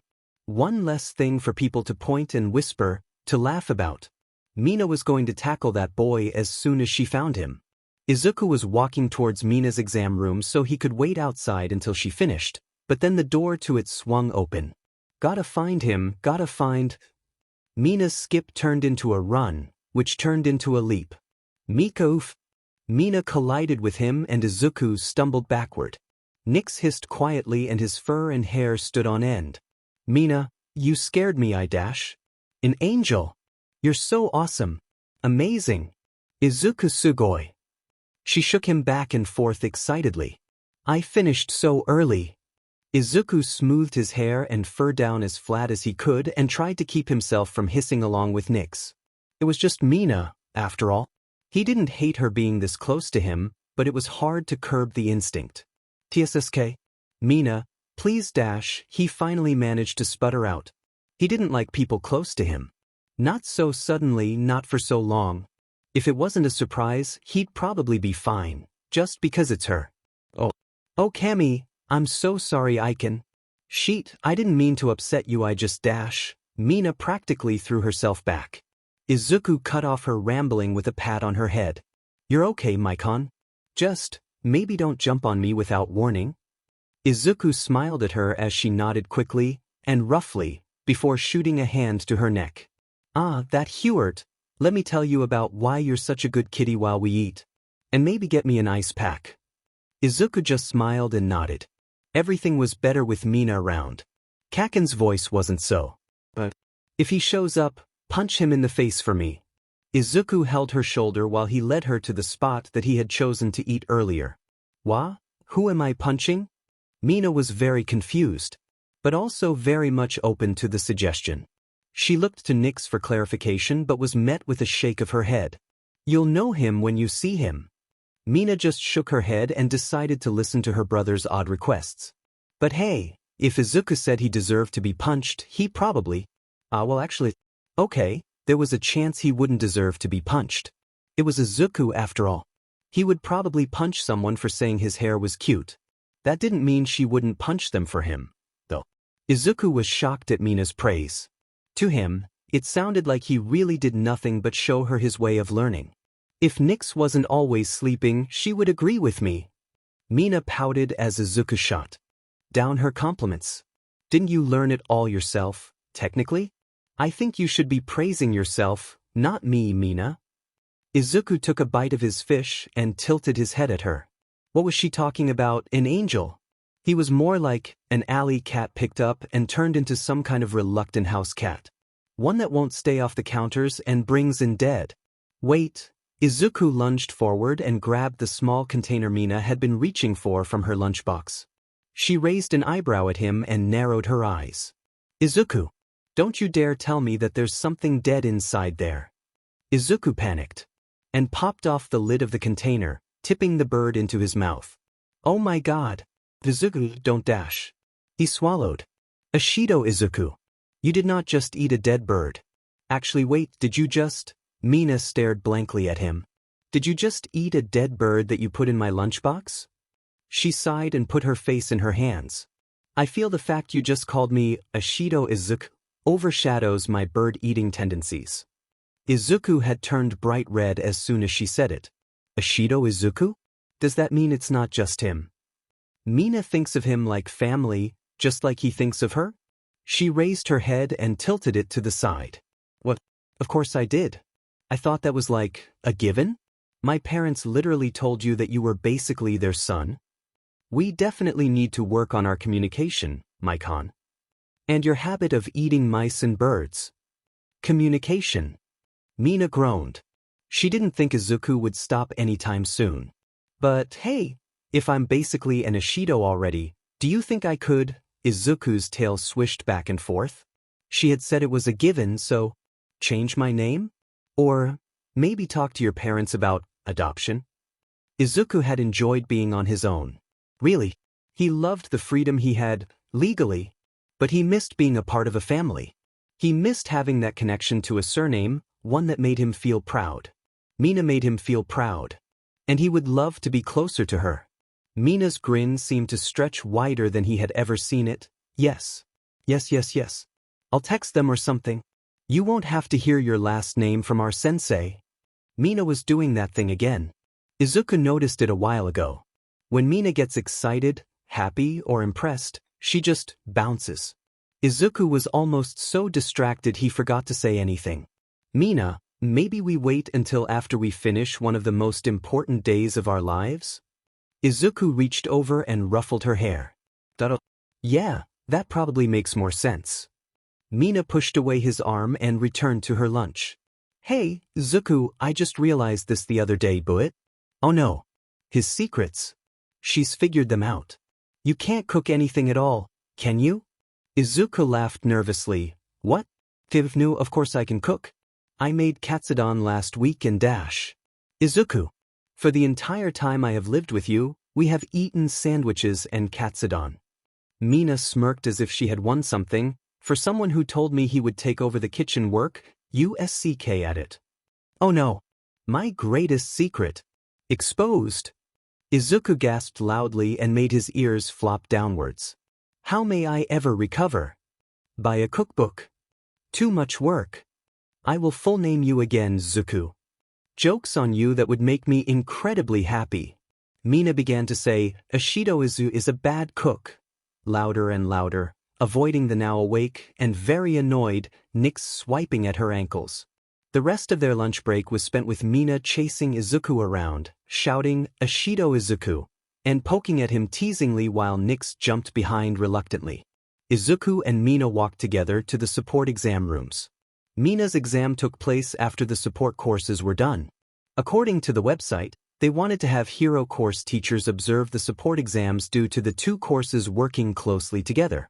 Izuku himself thought it was because the support course at UA actually had a good track record for pumping out support-based heroes itself. The people in it had a really easy time acquiring a hero license without the help of a hero course. They almost never broke into high rankings, but they were respectable nonetheless. Maikon, you can't come in, really I'm fine dash, Izuku whined as Mina pulled him behind her. Now, I just need to make sure they call you by the right name. Can't make my baby brother uncomfortable. Mina grinned. Izuku scoffed in return. Me, I am older than you. Mina just stuck out her tongue. Hello, examiners. Mina smiled at the teachers in the room, who looked, rightfully so, very confused. I'll leave in just a sec, once you promise me something. Izuku gaped at her, looking between Mina and the principal of UA. Well, do continue, Miss Ashido. Izuku felt like he was going to faint. The principal of UA, just listening to Mina's demands. Quite happily to. Perfect. So, my genius little brother here dash. Older brother. Cuts in, rolling his eyes and burying his face in his hands. My little brother here has the wrong name written on his forms. Not legally wrong, but it will be soon. So if you would be so kind as to refer to him as Ashido-kun, instead of whatever his surname is written as, it would be highly appreciated. Mina said in what Izuku believed to be her attempt at a professional tone. You really don't need to dash, Netsu quickly cut him off. Quite a reasonable request. Izuku felt his fur stand on end. The principal was like an idol of his. Someone who wasn't human, and didn't look human, so highly revered and respected, but, God, he looked like something Izuku would hunt on the street. Well, Miss Ashido, I do have to ask you to leave so we can continue with your brother's examination. Mina just bowed low and scurried out, not saying another word. I didn't know she could be polite like that. Izuku's tail swished behind him. Well, aren't you going to start your presentation, Ashido-kun? A woman he quickly identified as Midnight asked him. He narrowed his eyes at her. He didn't trust her, not at all. How could he? Her calling him Ashido didn't help it. He still felt uncomfortable talking to people who looked normal. Eraserhead was his only exception, and that was because he was sure to have faced some awful Quirk discrimination himself. Izuku just knew it. Izuku looked around at the three in his room. Netsu, Power Loader, and Midnight. Izuku focuses his attention on Netsu. Midnight visits the cafe, so he knows she isn't all bad, but that doesn't stop him. I guess. Izuku drew out. Mina was gone. He had no need to be polite. These braces on my joints and around my middle were made specifically for me. He made sure to twist around and stretch out his arms to demonstrate. The braces are meant to help absorb shock for people whose bodies are already partially made too. I've tested it out, and without the braces the highest I can safely jump from is about 25 feet dash. Wait. Power Loader held up his hands. Did you just say you tested them by jumping from 25 feet? No. I said I jumped from 25 feet without the braces. That's not even that high. Normal cats can jump up to 6 times their length. I should be getting to 33 feet safely, eventually. If I jumped from all fours at least. Izuku stared at him. This was common knowledge, wasn't it? Ashido, you realize being a cat and being a person with a cat-like quirk are very different? You're still human. Midnight seemed worried about him. So stupid. Am I really? Anyway, Izuku turned back to his presentation. I can safely fall from 38 feet with these. That's an 18% difference. I feel like we should talk about how you got these numbers. This armor on my tail is equipped with small razor incisions. Izuku turned and moved his tail to emphasize the movability of it. It can't do much apart from small distractions, but it should be able to do enough damage so a person could redirect or escape from a stronger opponent. He's tired of being interrupted, and there's a fire in his eyes. Ashido power loader started. Nedzu shook his head. Let him finish. We can get rid of his less than ideal testing methods if he becomes a student here. Power loader almost cut in to argue, but Midnight placed a hand on his shoulder and shook her head. Look at their eyes. She whispered. The support teacher raised his eyebrows until he looked between the two. Nedzu seemed to be extremely excited. Now that he thought about it, this kid must be one of the kids who finished the exam early. The kid himself looked angry. His eyes were narrowed and Powloader was sure he heard some kind of growl. He was going to have a mini Nedzu in his class, wasn't he? Ahem.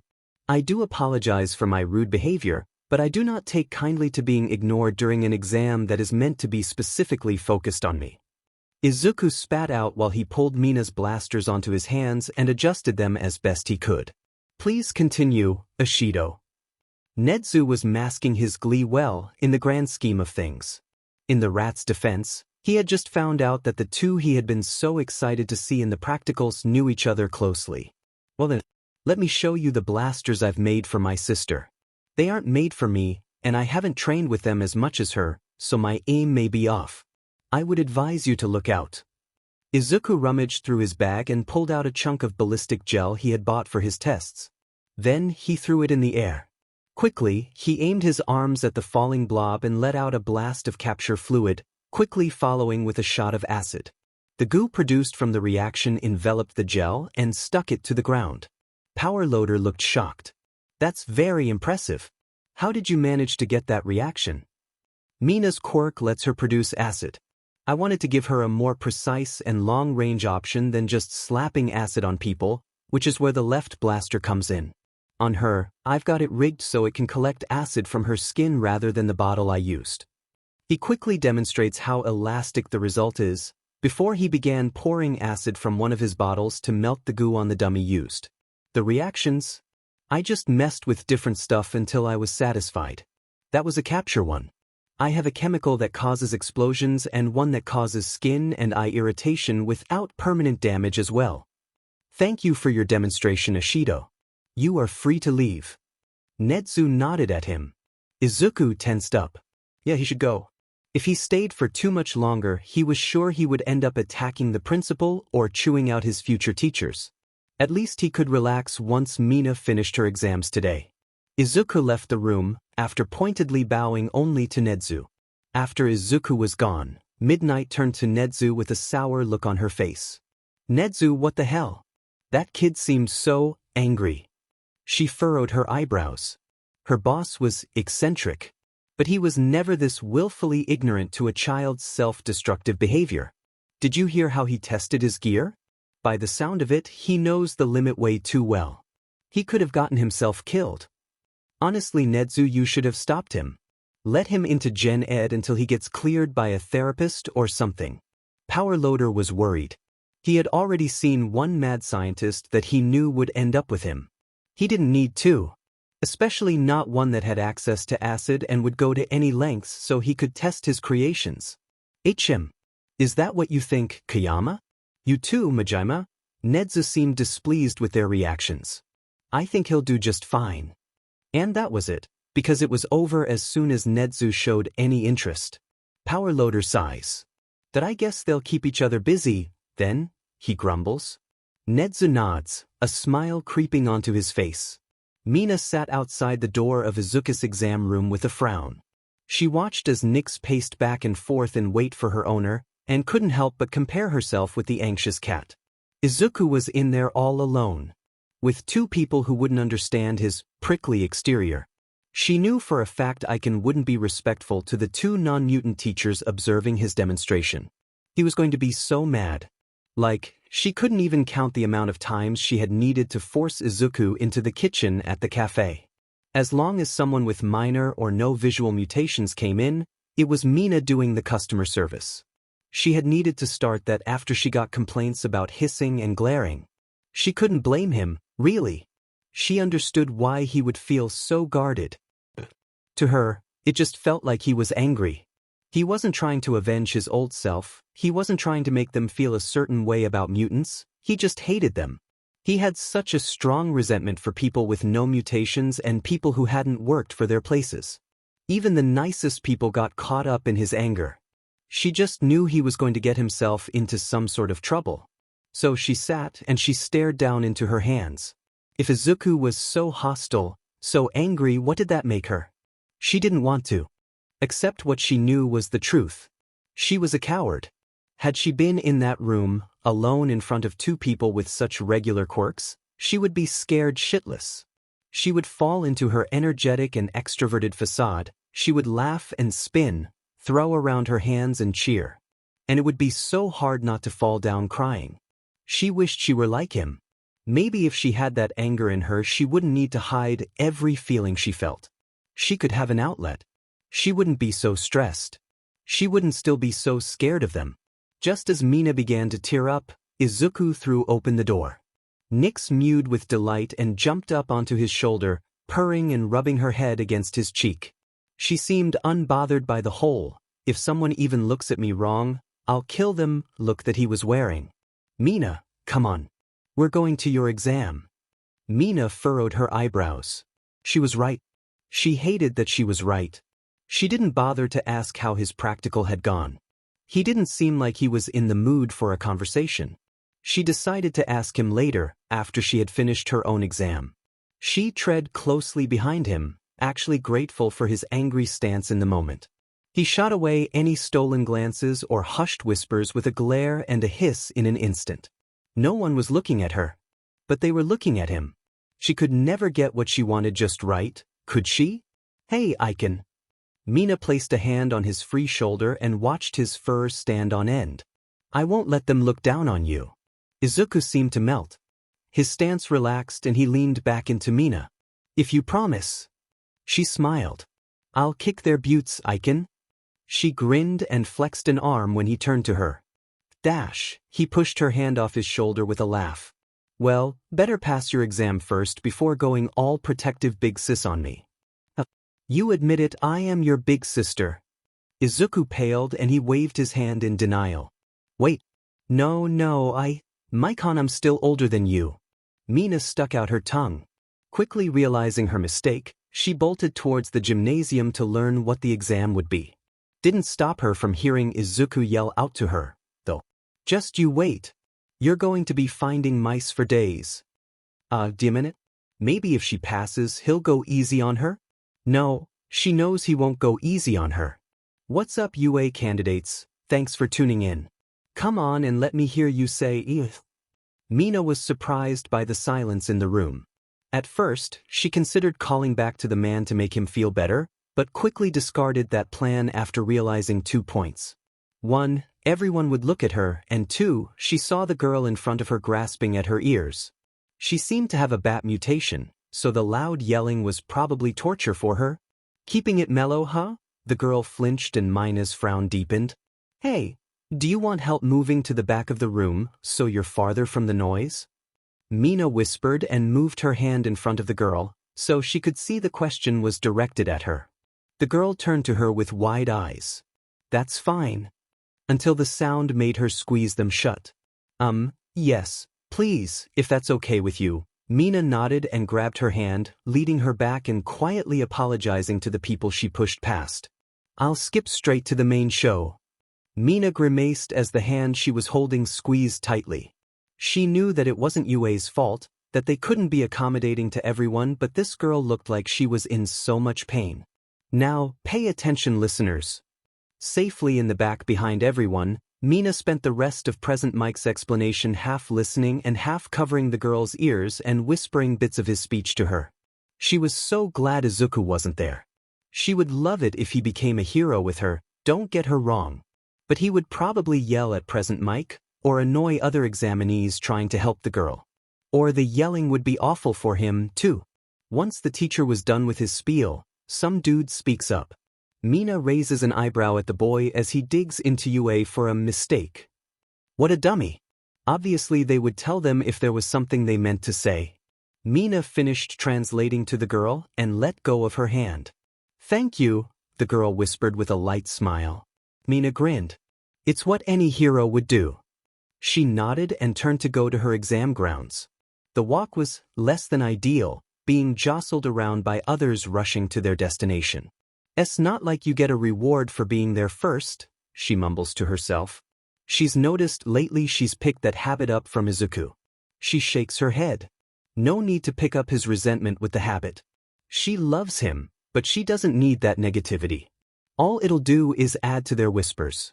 Mina stood with the others, waiting for the go-ahead to start getting points. She had a plan that she and Izuku had carefully crafted, and went over it in her head. There was no way the exam was all about defeating fake villains. So Mina's goal was to protect as many fellow examinees as she could, while still gaining points in the meantime. Her quirk alone was so much more suited to the offensive, so even if the rescues did nothing for her score, they gave her practice in a field she wasn't as comfortable in. Go! Mina didn't wait for anything else. As the people around her stood and looked at each other, seemingly confused, she rushed forwards. Come on, listeners. There's no countdowns in heroics. The rest of the kids rushed forwards in turn. As Mina ran, she prepared herself to make sure she was at peak performance. She kicked off her shoes and switched from running to sliding on acid that began to pour from her skin. She skated, collecting acid in her palms and holding them together. Mina grinned. What was she thinking before? All of the doubt she had felt like it was leaving her in floods. She loved it. Using her quirk to its full potential felt so freeing. She slid up behind a two-pointer that was cornering a boy. She threw apart her hands with a laugh before leaping forwards and pushing them against the back of the robot. She tightly shut her eyes when the bot began to turn, but pushed more acid through anyway. The robot sputtered and fell to the floor. She opened up an eye and saw the hole that was growing on the robot. Watch your back. Sorry for the steal, but try not to get cornered again, Kay. Mina didn't even see if the boy was a mutant like her or Izuku. For once, she didn't care. It wasn't so scary when she was fighting. She gives him a wink and a peace sign. Act the part you want, eh? She spun on her acid and laughed. This was so fun. The more bots she took down, the more she found herself falling into a routine. She would sneak up behind a villain, open up her hands, and place them on the bot's neck or back in an attempt to find their control panels or wiring. Then, she would finish off what the acid that had been collecting between villains started, either by creating some more acid, or stuffing her hand in and yanking at the wires. As she skated around, she found people who were cornered or injured and took out the villains targeting them. After a while, she lost track of her points and she frowned. Ah, shit. How many points is a lot? How many do I even have? Mina shook her head. She had been having too much fun. Can't get distracted now. She wishes she had her blasters, but she's having the time of her life coming up with new, natural ways to use her acid. Mina heard the zero-pointer take its first step. Only 10 minutes, already? She had to spin on one foot to turn fast enough, and she watched as it rose. Holy shit! She heard a girl behind her take a step back, and suddenly she felt it again. She had to move. If she wasn't moving, wasn't fighting and getting points, she was just some freaky-looking creep with a villainous quirk, wasn't she? Mina decided right then and there what she was going to do. She already had at least 30 points, and from what she saw she was so sure that was enough, so there wasn't much risk, right? Mina skated at full speed towards the zero-pointer. There were sure to be examinees stuck in its path, or trapped in the debris it left behind. She could help them. When she got close enough, she saw a boy with spiky blonde hair trapped with a leg under a large piece of concrete. She moved closer and began to pour acid onto the rock. "What the F are you even doing, huh?" The boy let explosions pop from his hands when Mina had begun to melt the rock. "No, please don't do that. My acid is explosive, so it would be bad if you dash." Another explosion went off close to her face. She cringes. What kind of idiot just starts slinging glorified bomb hands? Well, she can't blame him, he's afraid. "I don't need your fucking help, you demon extra. Beat it." Mina's face fell. "Especially don't need anything from some alien-looking raccoon eyes." Raccoon eyes? Alien? Did you just? Not again. She was doing so well. No one had said anything, let alone. Then sometimes at the table with Izuku came back to her. "Yeah, I used to know a guy who thought he was better than everyone. Called anyone that wasn't him an extra. Remember that guy with the superiority complex? He used to nickname people after their traits like that dude in the show. Explosions would be such a useful quirk, if only, whatever. Best genus hair reminds me of someone I knew before. His hair was more spiky. If he shows up, punch him in the face for me." Mina was almost sure. "Hey, Spike Face." The boy looked like he was about to kill her. "Do you know anyone named Izuku?" "Huh? How the F? Do you know that name, extra?" And then he looked panicked. He looked confused. He looked excited. "Thanks for the confirmation, Blasty." Mina smiled wide. Not a happy, idol-worthy smile like she had when dancing around destroying robots. A sickly sweet promise. She coated her fist in acid, trying to lower the corrosivity. Her and Izuku had practiced controlling how potent her acid was. And she punched him hard. Before he could react, she finished melting the stone on his leg and slid away as fast as she could. She was still trying to be a hero, of course. Ugh, that walking bomb took up way too much of her time. She had 5 minutes left? She tried to forget the encounter by helping out as many people as possible until the time ended. "Come on, let's get you to recovery, girl." Mina held a boy's arm draped around her shoulder and winced when she caught sight of his leg. The zero-pointer had knocked a large piece of concrete onto it, slicing a large gash in the skin.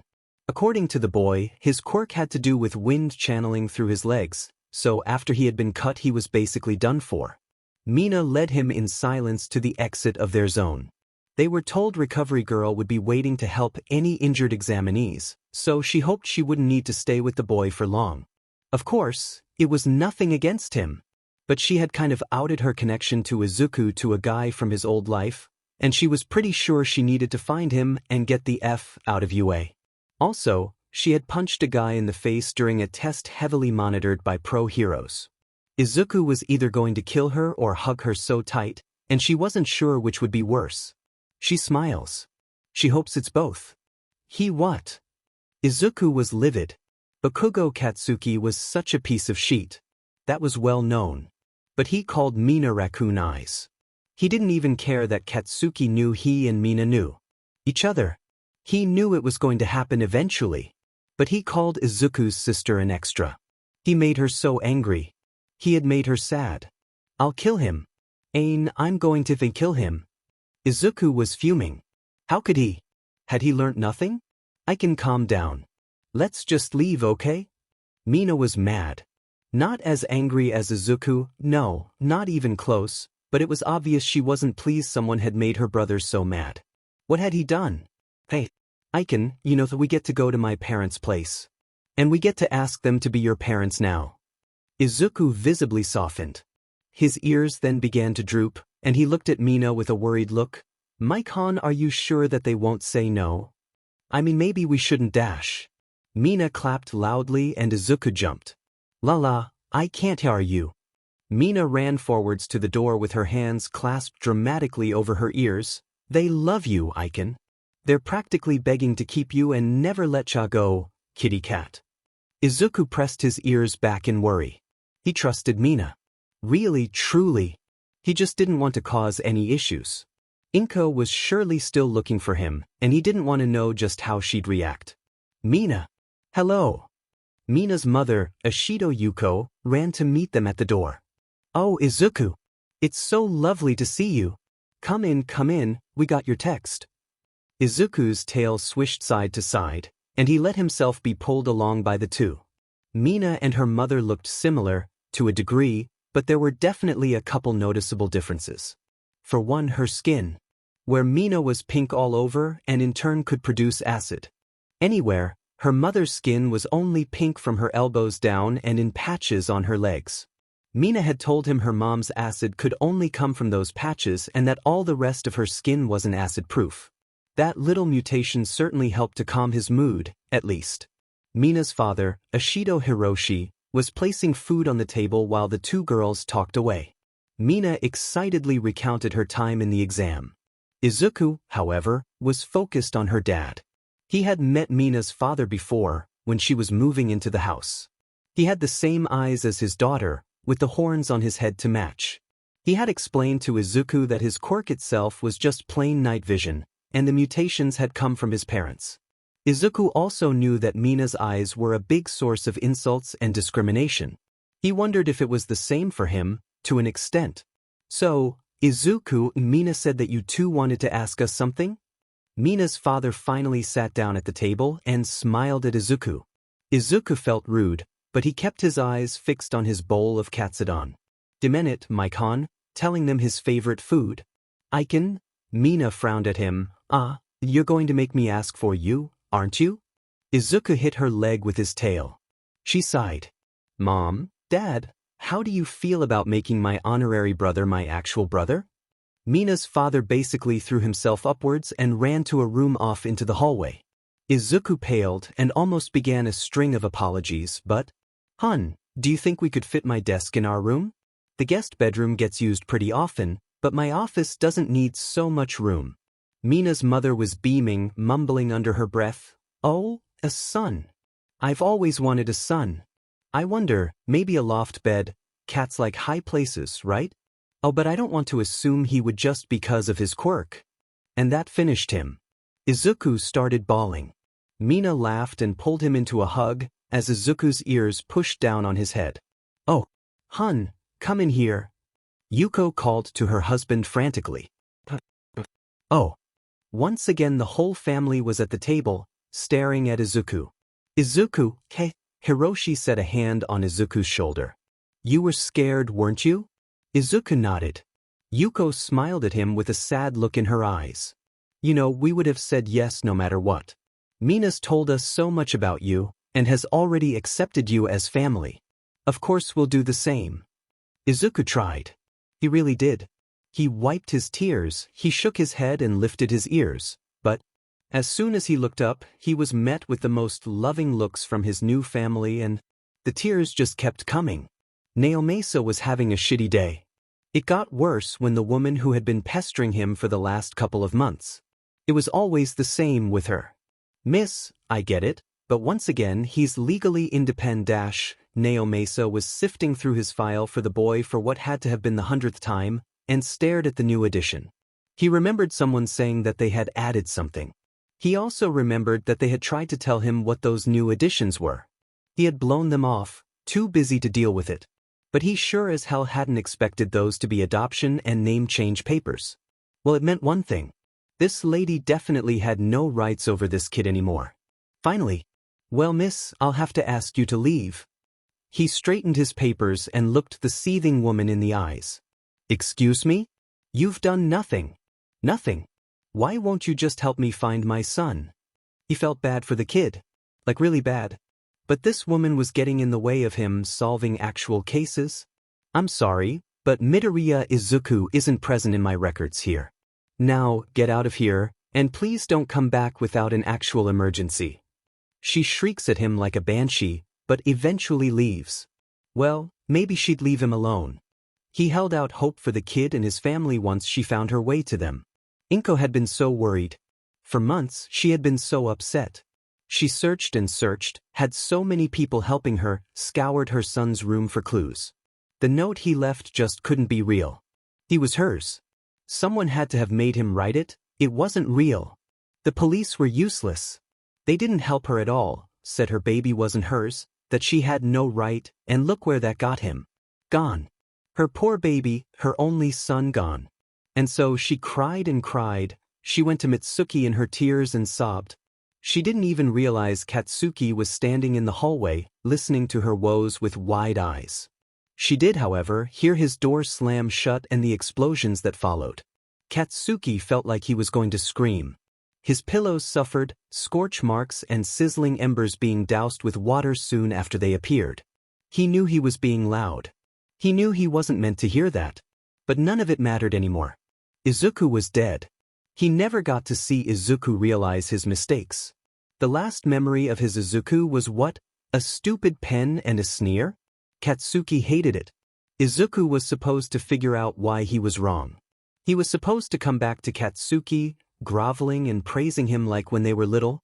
He was supposed to be Katsuki's biggest fan. But how the F could he do that if he was already dead? Katsuki could still remember all the times they would sit and play heroes. Is that what this was all about?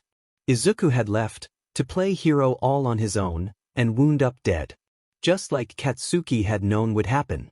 Katsuki? Masaru knocks on his door. Katsuki wants to scream. He's so angry. Katsuki, I know you're upset. Listen, if you need some time alone that's okay. But if you want, I'll get you some sessions scheduled with a therapist to talk about him. Come see me when you're ready. Katsuki frowned deeper than he already was. This was not a good day. If Masaru had actually seen his face, he'd be even more concerned. Katsuki was not crying. He just looked so angry. Izuku tugged on his mask. It clung tight to his face, helping to keep his features hidden, but was it uncomfortable? His ears twitched in annoyance at the feeling, and decided he'd need to make something better later. For now, he had a mission. What kind of? Mina was talking to her. She was talking to their mom about taking over for them at the cafe when they were at school. Apparently she had been a housewife her whole life, and now that Mina was out of the house, taking care of the cafe would be just a lovely pastime. Izuku needed some kind of distraction from thinking about his UA results. Nyx wasn't helping much when he was at home, just meowing and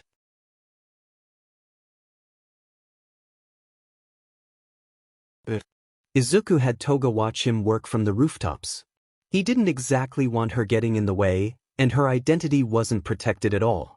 As the night went on, him and Toga talked and talked, barely letting any silence cut in between fights. Well, Izuku mainly just sat there and let her ramble on. Eventually, she insisted he call her Himiko. Well, Himiken, actually, but while he wasn't one to ignore someone's chosen name, he also wasn't about to abandon all of his manners when talking to someone he respected. Not yet, anyway. Ah, Himiko, Izuku started, not acknowledging her shout of, no, Himiken. I'm done for the night, so do you have somewhere to go sleep for now? Oh. Himiko just stared down at her feet. Izuku tilted his head at her, squinting. Her reaction was so confusing. Himiko, you can't really go home, can you? But they'll try to hide me away, and at me again, Izuku scowled. Stupid. He sighed loudly and grabbed her hand. Hurry up, Himi-dash, he stared at her. She looked so sad. Chan. He watched as her face lit up and made his way to the fire escape. Well, let's go. Mina and Nyx are waiting. Izuku laughed as he dashed down the fire escape, listening to Himiko explode with questions and excited squeals. I can. Mina looked at him with a hand on her cheek. Well, actually, she was looking at the girl hiding behind him. Nyx seemed equally as confused, weaving around her ankles and staring up at Izuku like he was crazy. It wasn't that they didn't trust Izuku's judgment, but bringing an emitter type into their safe space like this was a bit. Himiken, open your mouth. Himiko happily obliged, showing off her teeth to the girl in front of her. At first Mina was just more confused than she already had been. And then she saw it. The fangs. Mina visually relaxed. The girl wasn't just any non-mutant. A blood quirk, or something similar. She could see it so clearly after seeing the fangs. The pale skin, the slitted eyes, the way she seemed so tired now that the sun was on its way up. Oh. Yes, I understand now. Mina nodded. Izuku smiled at her and mouthed the words they wouldn't let her eat before. Mina froze. This girl wasn't just a little bit like them, was she? She was the same. Mistreated, judged, unloved by the people she felt like she needed. Mina wondered if school was as bad for this girl as it had been for her. What's your name? Himiko was so happy. So happy, so happy. She met two of the cutest people she had ever met, and they were so nice. They weren't calling her weird, calling her creepy, or telling her to smile with a closed mouth. They even fed her. They fed her. These people didn't let her starve. They accepted her. They let her call them by fun nicknames, like Nico-chan and Mike-han or Aiken. They even called her Himiken, just like she wanted. It was so cute, so wonderful. They gave her a room for herself, one of the 3 that were there. Only 3, and they gave one to her. They just met her and they know her quirk, and they still trust her like this? Himiko made a decision. She would never betray the trust of these 2. How could she? Himiko was laying out the sleeping bag she had been given on the ground, and noticed a small silhouette in the doorframe. Oh, hello Chibi-chan. The cat in the door tilted her head before she made her way into the room, sitting at the edge of her sleeping bag. Himiko smiled. The cat didn't even seem bothered. Nyx was very confused but not upset. Well, mainly she was mildly annoyed that she now had another kitten to watch over, but what could she do? The first one she chose had a habit of finding others that needed him. This one was interesting. She wasn't pink like Mina, she didn't have a tail like herself or Izuku, but she still felt the same. Just like Mina and Izuku, she was hurt. She needed help, love, and care, but she had never properly received it from those around her. In that way, she was the same as her Izuku. She built up her very own fake reality with an act. Nyx was sure of it. This girl was an actress like Izuku was, but wasn't as bitter. She was like Mina. All the words really got to her. The actions, the hiding who she was, the pain. But she wasn't angry. She was just scared, sad, worried for her future. Nyx decided the best way to deal with that was to take this one in just like the others. She didn't have much of a choice, now, did she? One thing was for certain though. This one was going to stay here when Izuku and Mina had to leave. Izuku woke up in the morning with a big stretch. He looked around his room and smiled, taking in everything he'd built for himself. Mina's parents had insisted on buying them beds and actual furniture, so his room was a lot more decked out than the sleeping bag on the ground it had been before. He had a hammock hanging from the roof that he could only reach by leaping from his bed, a loft that gave him more space to work on the ground. He had a desk under the loft with his laptop and papers, giving him a space for analysis and important work. But his other desk was his favorite. The desk took up the whole wall and was sectioned off into 2 for his work. It had spaces for his tools, a section for a sewing machine, and a big cork board holding blueprints for so many plans. Izuku went to climb down his ladder before Mina burst into the room with a squeal. Nayashido Izuku. Get up, hurry, come on.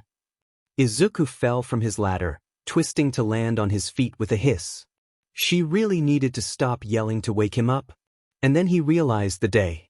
UA results.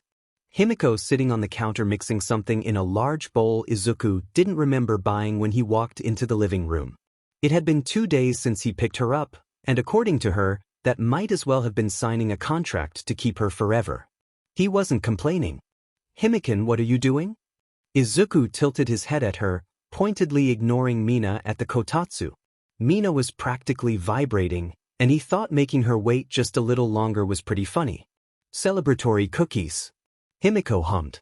Izuku smiled at that, but his eyes scrunched up when he saw 3 different bowls set to the side. What are those for then?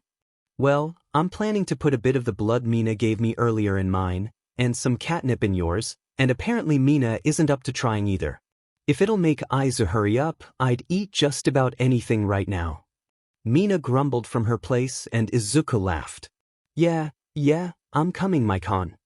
Izuku sat beside her and she shoved a letter into his hands.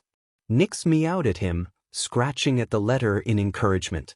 Both of you are impatient as sheet. Mine's heavy. What the hell is in here? Mina handed him her own letter to show him what she meant.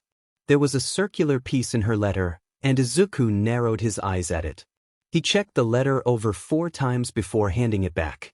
It was definitely an official letter from UA, as everything from the seal to the address to the type of envelope matched what he knew about UA's practices, but really, did it need to be so suspicious? Okay, are you ready? Himiko leapt over the back of the couch at Mina's words. The cookies were in the oven, special ingredients all added in, and she was ready to watch her friends open their letters. 1, 2, started Himiko. Both Mina and Izuku ripped open their letters, whispering one in unison.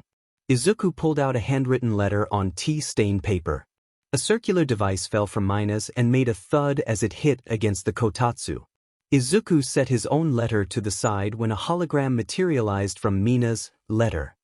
I am here as a projection.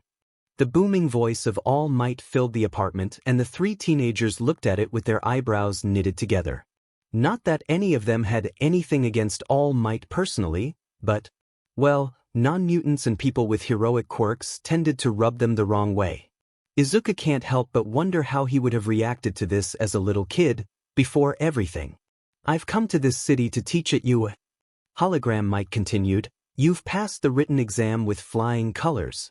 Not only that, but you showed yourself to be incredibly heroic. Your outstanding score of 40 villain points alone would have been enough, but you showed such heroism with your actions in saving your fellow examinees and scored 45 rescue points. Mina squealed. She knew it. But 85 points? That was way too many, she couldn't believe it.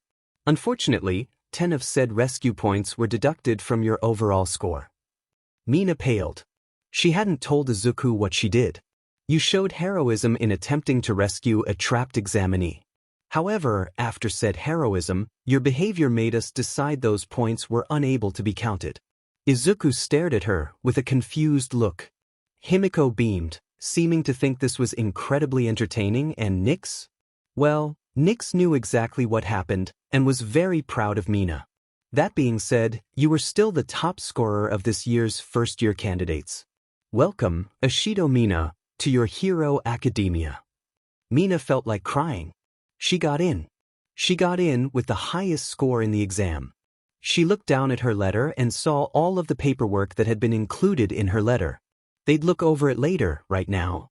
Mike-han, what the hell did you do to get points deducted? Izuku was grinning. Apparently her getting 10 points deducted while still being first was very amusing. Mina mumbled. What? Himiko asked. I kind of, well, punched a stupid blonde in the face? She squeaked. Stupid, blonde. Izuku's eyes went wide. Spiky hair? Explosive? Superiority complex mixed with an inferiority complex. Mina hummed. You punched Katsuki in the face? Izuku was grinning now. Mina sighed deeply in relief. Oh thank F-, I was worried I had the wrong blonde. Izuku laughed, and Himiko clapped her hands. She had no idea what was happening, but boy was it entertaining. Now, read yours. Himiko was bouncing in place. She had never been very interested in hero school, but if her friends were, she was going to support them all the way. Izuku's letter is much simpler. No loud hologram with All Might, at least. Izuku nodded and cleared his throat, preparing for a dramatic reading. Hello, Ashido Izuku. It is with our pleasure to inform you that you have passed. We were very impressed with your scores. You had the highest mark on your written exam, and I myself was very interested. You have scored highly on your practical as well. So, we would like to invite you to attend UA as a member of Class 1H this year. Welcome, Ashido Izuku, to your support academia. He reads, grinning, signed, Holy Sheet.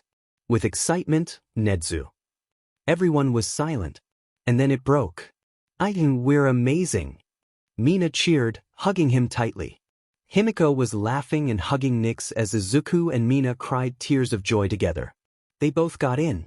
With the highest scores that year in the practical and written exams. One thing was for sure. They were ready for UA, and no one was going to slow them down. Idru was very, very confused. He had run into Ashido at the entrance exams. That was awesome for her, After those girls had done such a horrible thing, she still wanted to be a hero. But she didn't look very happy to see him. She looked almost afraid. It really confused him. He thought Ishido especially would be glad to see a familiar face. He was. But no. And she ran from him so quickly.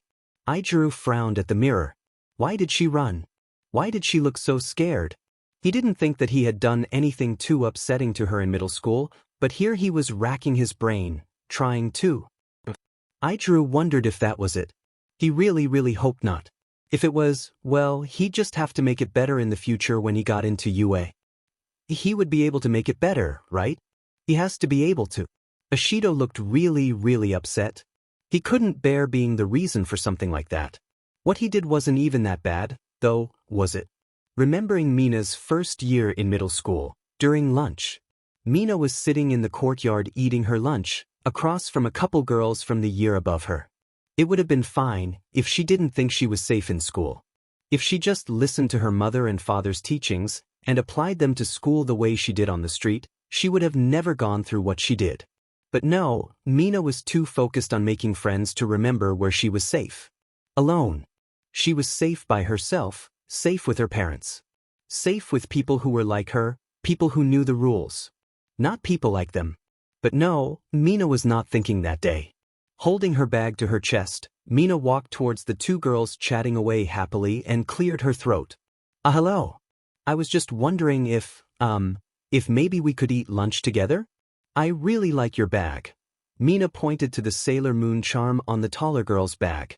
The two stared at her, like she was from some foreign planet. You want to sit with us? The shorter one giggled and whispered to her friend, you know what? Yeah, sure, come sit with us. What was your name again? Ishido, right? Mina felt like something was wrong. But she couldn't help herself. Friends. She was making friends, just like she'd wanted for so long. Mina found her heart pounding the more she talked to the taller of the two she had reached out to. And she couldn't tell if it was just her imagination, but it seemed like Kirishima Seiki was just as happy to be talking to her, too. Izuru watched from afar, as the girl he'd watched walk alone in the hallways talked to his cousin. He hoped she was making friends. She looked so lonely whenever he saw her. He hoped Seiki wasn't planning anything either. Mina and Seiki got along so well. She squealed and giggled in her room, kicking her feet as they texted. Such a pretty girl and their friends. She wonders if Seiki's heart thumps like this around her, too. She's so cool and tall. Mina got up to go to school, not knowing that Seiki doesn't feel it. That instead, Mina won't be able to go outside without fear anymore. That instead, Mina will be terrified of loving someone like this. Mina stared at herself in the mirror, wondering if one day she could give up the act she put on around other people. If she could tell the world when she was scared once more, like she had tried to before her world came crashing down on her. You really don't deserve me, you know. You're lucky I don't run and hide like everyone else, so you should make sure you don't make me angry, okay? The voice of Seiki rang through her head, echoing like a bell hit in a hollow cavern. She could remember the way the girl had ruffled her hair, held her hand through the hallways, whispered in her ear. It was hard, sometimes, to remember all of that was fake. It was hard to remember that every time that she had held Mina's hand, she had rushed to the bathroom to scrub them clean while laughing with her friends. That every whisper back and forth had been broadcasted to school, spreading fast as wildfire. That every time Seiki did anything, it was with a purpose. Mina wondered if she would ever be able to trust someone in the same way she had trusted Seiki. She wondered if she could ever love someone again, the way she had loved Seiki. She shook her head. She knew that she could love again. Of course she could. She hadn't thought that she could love anybody the way she loved Izuku again either. She hadn't believed she could go outside without keeping her guard up at all times again. Nothing anyone said would have changed her mind. But now look at her. She could go outside without wondering who would be the next to sneer at her, to whisper, to scream, to run, anything. No, that wasn't what she thought about anymore. Now she wondered if any of the people she saw would be the next one Izuku pulled into her little family. If that girl with the giant smile would get along with Himiko, if that boy staring at a dress in a store's window wanted someone to talk to. She was happy. The only issue is those thoughts really only applied to people like her, Izuku, and Himiko. Outcasts, people that look different, people who feel wrong in their places.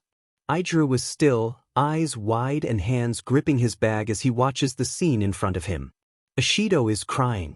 She's really crying. Her hair, which had been long, fluffy, and curly the last time he saw her, in tatters, patchily cut with bad scissors. Seiki and her friends stand above her, laughing. Freak. You really thought you had friends, huh?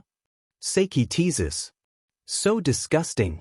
I wanted to vomit every time I touched you. I thought I'd get sick. Idru wants to reach out, he wants Tio help. Eiji, take a picture for me, K? Seiki grins at him when she sees him and tosses him her phone.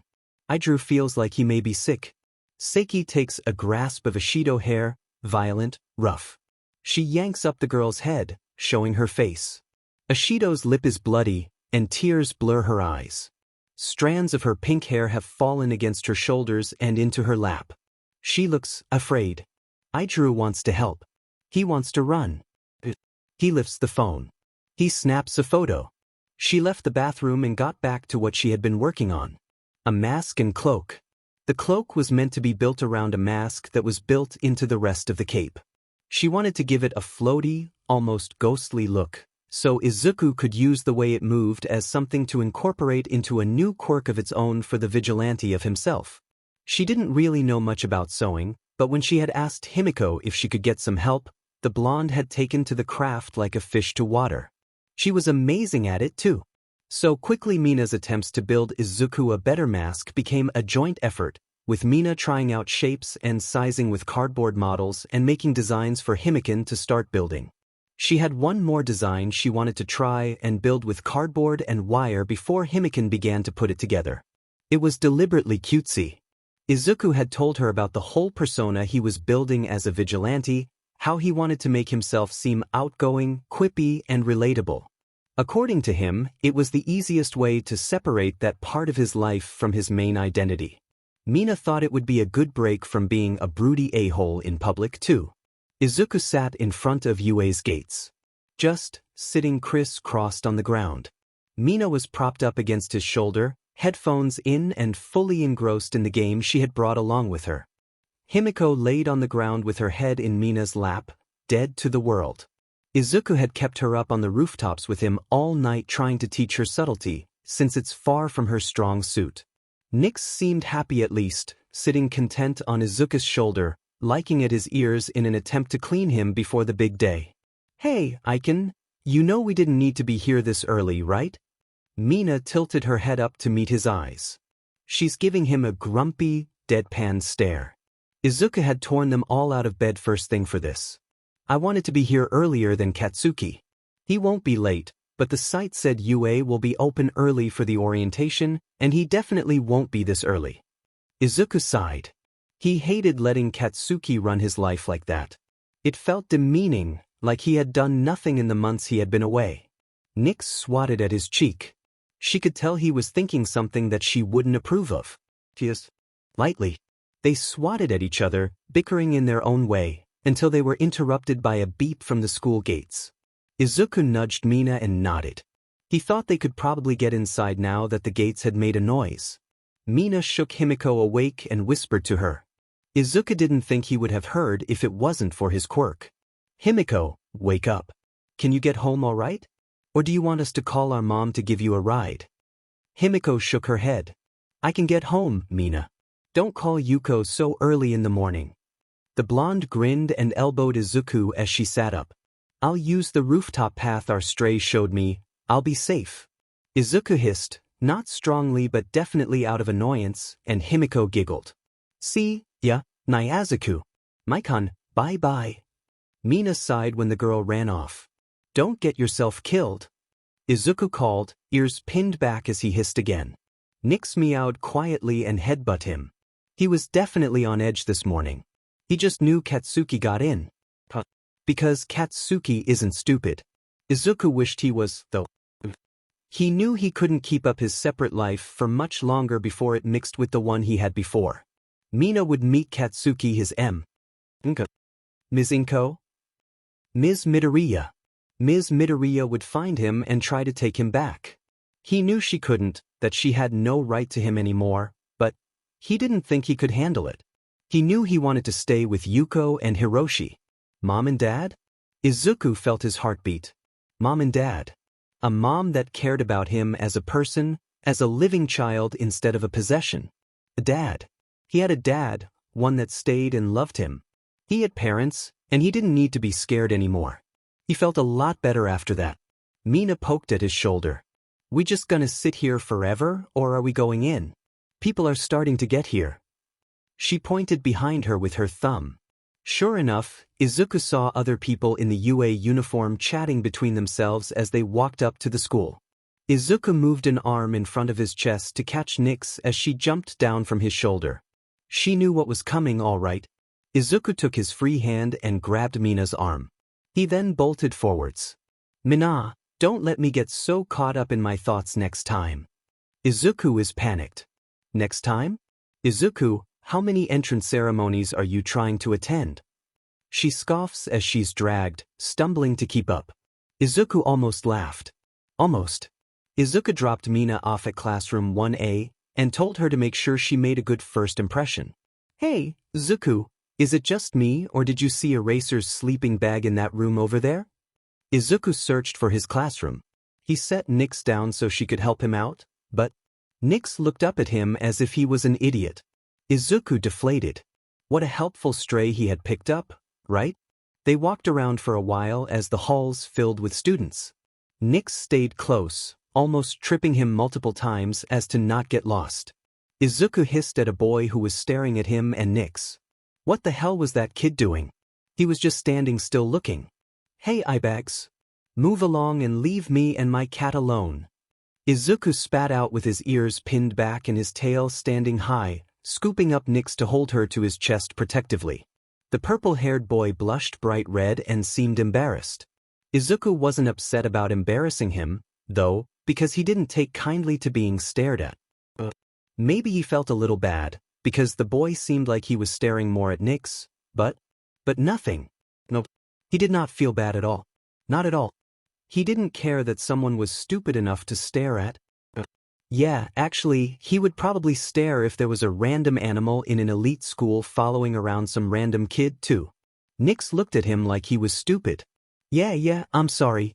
But maybe he should learn to mind his own fucking business. Izuku made a TSK noise and finally stopped in front of his classroom. The door was open, and a girl with pink hair seemed to be happily and chaotically exploring her bench. Izuku found the workbench with his nameplate and noted that there were only 6 in total. That was a small class, especially for UA. When Izuku saw they only accepted 18 support students, he thought that meant 1 class. Izuku let Nyx get comfy on the stool and pulled out his laptop to go to UA's website. Clicking through the support course section, Izuku paled at what he saw. 6 invention track students? Apparently the other 2 support classes were analysis and design tracks.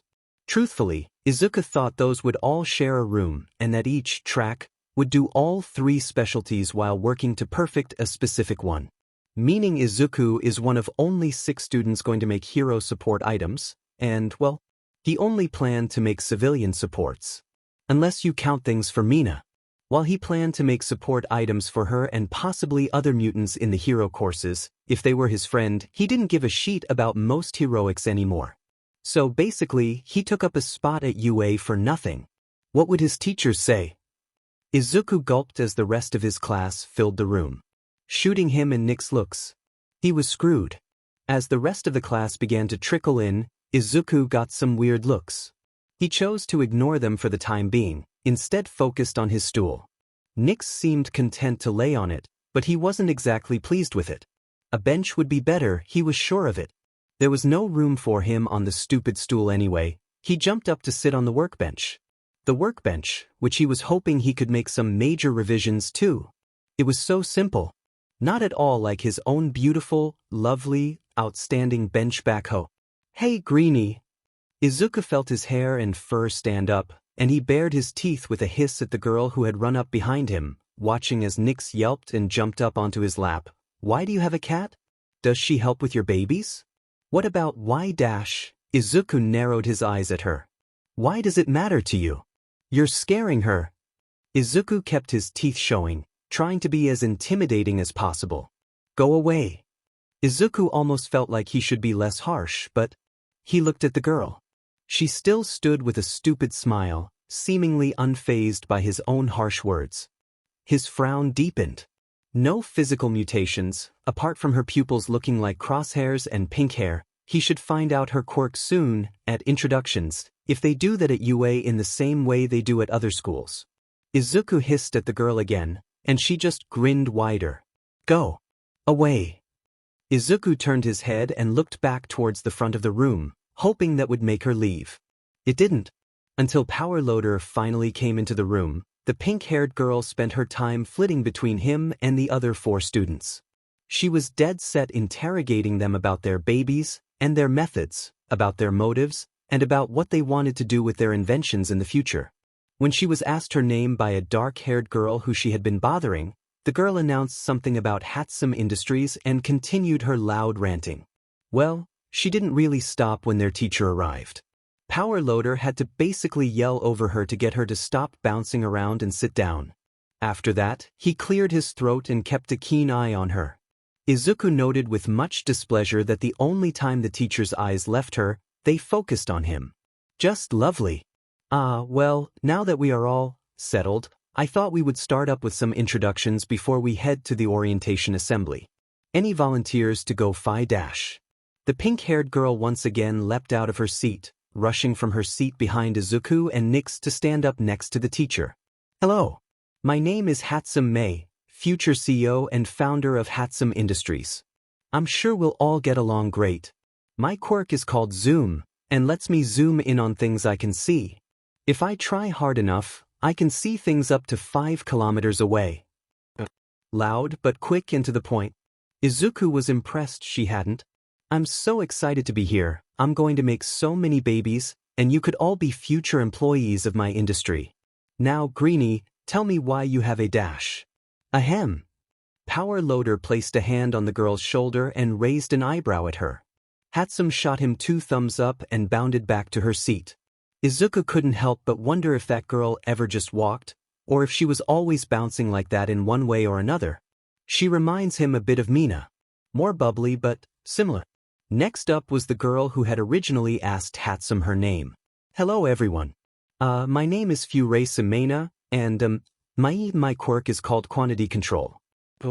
I can increase or decrease the amount of a fluid or gas, but it uses energy, and if I overuse it I end up in an almost comatose state for up to a week.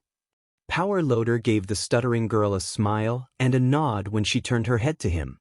He mouthed the words, "And your inventions," before continuing his encouraging smile. Yeah, my inventions.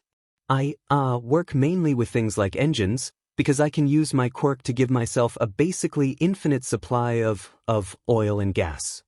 Before Power Loader could encourage her to continue, she hurried to her seat. Izuku felt bad for her. It seemed like she was really shy, and even Izuku could acknowledge that what she did there was brave. Izuku paused. There were eyes on him all around the room, and he realized what had just happened. The 2 people behind him in his row had already gone, so Izuku gave a heavy sigh and allowed Nyx to hop up onto his shoulder as he stood. Izuku barely left his workbench, and just made sure he could see everybody pretty clearly. Hi. My name's Ishido Izuku, and my quirk's pretty obvious. This is Nyx. I plan to make civilian support items. With that simple explanation, he sat back down. What, did anyone really expect more than that? Power Loader seemed to. The man made it, "Come on, little more," gesture, but Izuku just whipped his head to the side and let his teacher call up the next person with a sigh. Izuku sat through the introductions, amusing himself by thinking about their quirks. A girl with a mist manipulation quirk, with hair like the sky, a boy who could bend metal at will, another who could see in the dark and underwater with ease, and one more who could apparently teleport, but only if no one was looking. Izuku thought that last one was a weird concept, and at first the class didn't seem to believe him, but the boy proved it to them by having everyone close their eyes. Then he told Power Loader to stand in front of the door. The class accepted the truth when merely a second later, he knocked on the door without ever leaving through the door. Though, Izuku's ears twitched during the whole thing. He's sure he heard something shuffling. Izuku also thought it was interesting that the class was more or less balanced. 3 girls, 3 boys. The only issue Izuku had was that he was the only one with a mutation-type quirk. He wished he wasn't so on guard, but when you're in a room full of people who look relatively normal and you look completely different, you end up pretty on edge. The only people he was starting to be okay with were his teacher and the girl whose hair was a bright blue, fading into clouds at the end. A mutation accompanying an emitter quirk. It did annoy Izuku that her hair being a bit different probably wasn't people's main focus when meeting her. He was jealous. He wished he was the main focus instead of his quirk like her. Izuku shook his head and followed his class out the door as they made their way to the gym for orientation. He wondered how Mina was doing. Mina stared at the door, choosing to wait for their teacher rather than interact with her classmates who began to fill the room shortly after her. Some of the people she saw made her feel like screaming with joy, and she really didn't think she could hold all that in if she tried to speak. A boy with multiple arms, a boy whose head pointed up like a rock, a girl who looked quite like a frog, and another who was quite literally invisible. She wished Izuku could be there to see it. People like them in heroics. The frog girl specifically seemed like she would make Aiken happy. The green hair matched well. But she shudders thinking of the way Aizu chases frogs around the yard whenever they visit their parents. Maybe not. Oh. Nope, no. Mina changed her mind. No, she did not wish Izuku was there, not when the explosive blondie she punched in the face walked in. Also, couldn't he fix his uniform? Was he wearing it like that to be cool or something? Didn't work, in her opinion. Ignoring the affront to UA that was Bakugo's uniform, she jumped up from her seat and ducked behind the tall octopus boy. She really hoped that wasn't a rude thing to say. She would probably ask him later, and looked up at him with a finger to her lips, making a sound as quietly yet frantically as she could. The boy nodded and moved to hide her better. Good dude. Mina would have to mention him to Aizu, too. His quirk looks really cool. Unfortunately, her success in hiding was short-lived. Which, in hindsight, probably wouldn't have lasted very long anyway. Mina went stiff as a board when Kirishima walked in and spotted her signature pink from behind her lovely cover. Ashido! You got in? That's so cool. Kirishima waved greatly and she cringed. A lovable boy, really, but God was he an idiot. Why are you hiding behind that dude? Mina sighed and stepped out from her hiding spot. Shooting the boy she hid behind a grateful look, she waved at the redhead. When he wasn't bringing up her traumatic past, he was easier to deal with. She felt kind of bad for thinking all the stuff she had about him before. Even if he was an idiot about to get her killed. Bakugo spotted her quickly and narrowed his eyes. You. Mina was a lot less confident than she had been when she punched him back in the entrance exams. How the F do you know Izuku? Mina blinked. That was what he was asking? No yelling about getting punched, no calling her an extra, just asking about Aiken. She should clock him again. Well, I'd hope I knew my own brother. Mina gave a lopsided grin. It was funny that he cared so much. He had no right to ask her that, and yet he was so confident. She decided she could mess with him. Your brother? Huh, that fucker didn't have a sister. Try again, raccoon eyes. He sneered and Mina caught explosions popping in his hands. Mina forced her eyes wide and raised her hands. Raccoon eyes? Raccoon eyes? Oh, this piece of shit. Mina wants to burn his diamond face. Whoa, really? Oh my god, does that mean I punched the wrong person? I'm so sorry. I can't believe it, that's such a coincidence. Mina pressed her hands to her cheeks and feigned horror. My brother's name is Izuku, and when you knew it combined with your quirk, I was so sure you were this dude who was picking on him at our cafe.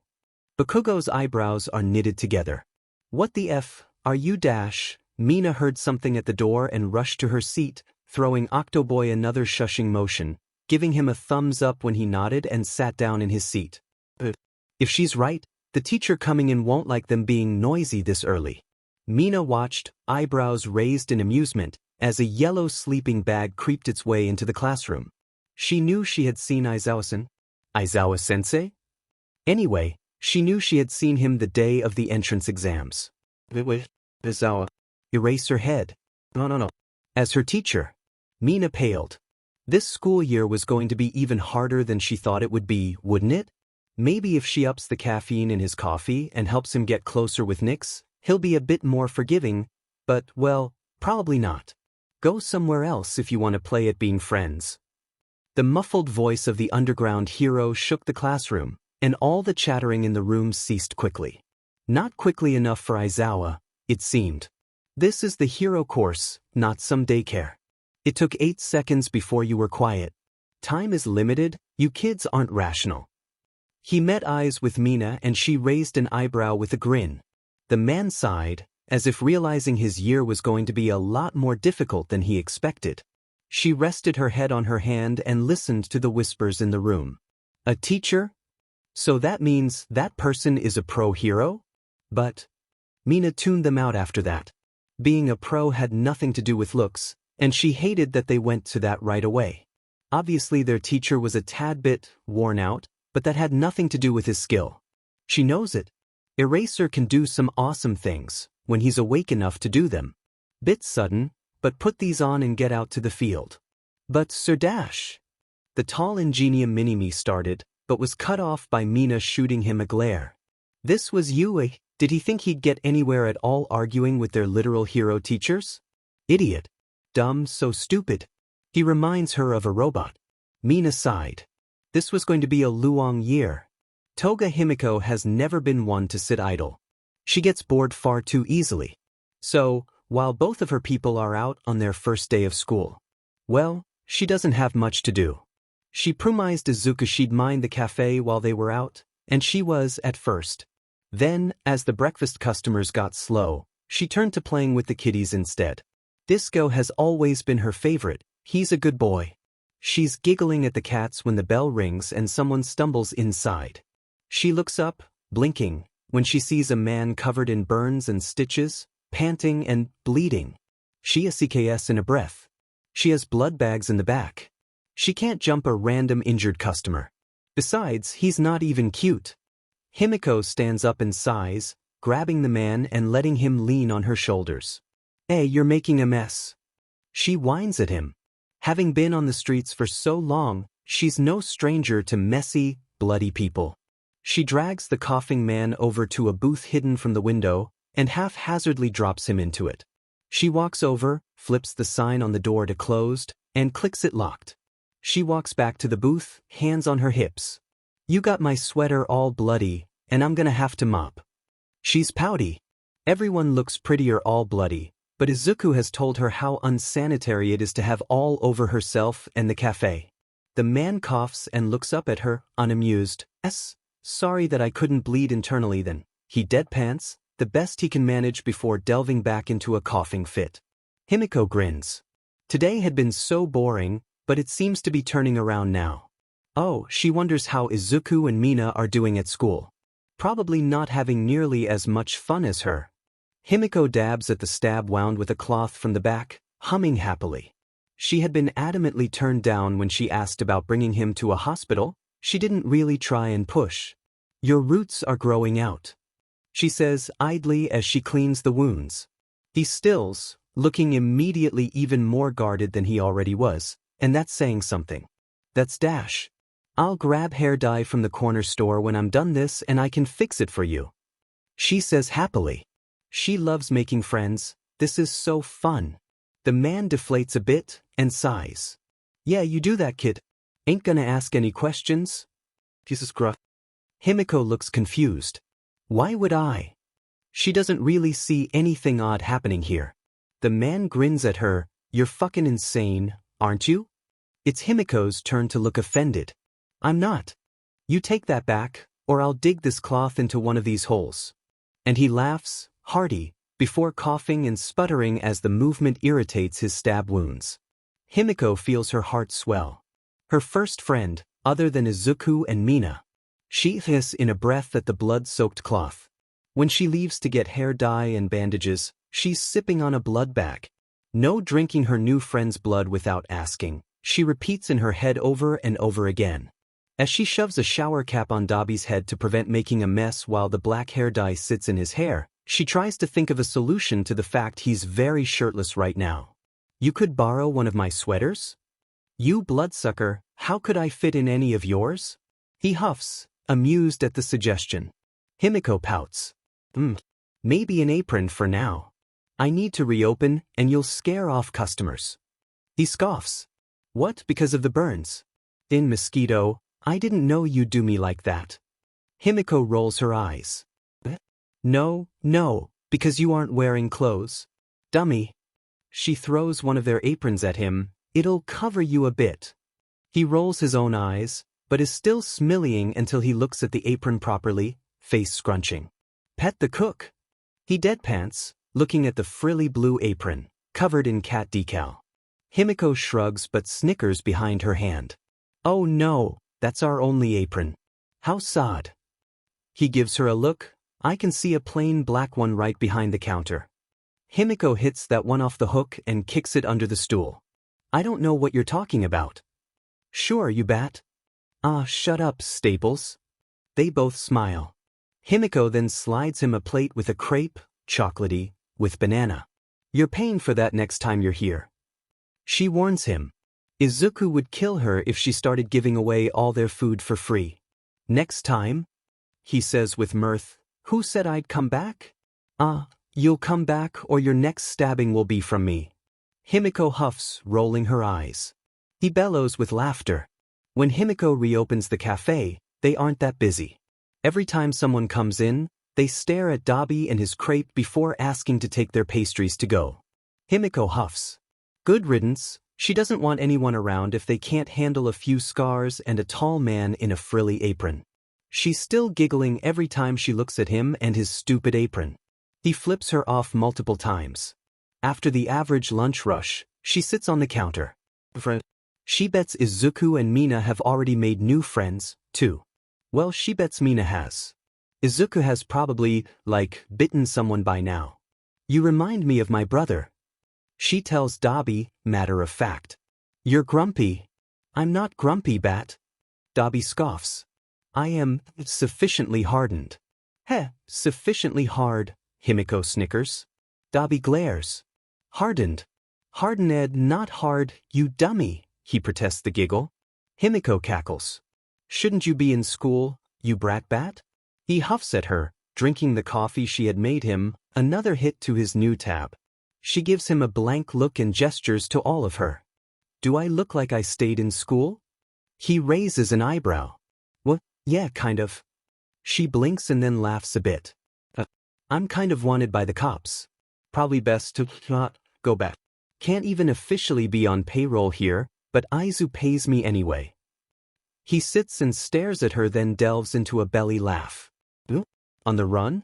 You look like a DMN shoujo manga character. She suddenly feels quite offended. Eh? Well, then you're straight out of a horror manga. They bicker back and forth for a while, ending with both of them laughing at each other's plight. Two fugitives? Eh? Dobby eventually says with a laugh. Himiko beams. My friends are in UA right now, you know. She brags, proud. He raises an eyebrow at her as he helps her do the dishes. Your friends? The ones who are harboring a fugitive right now.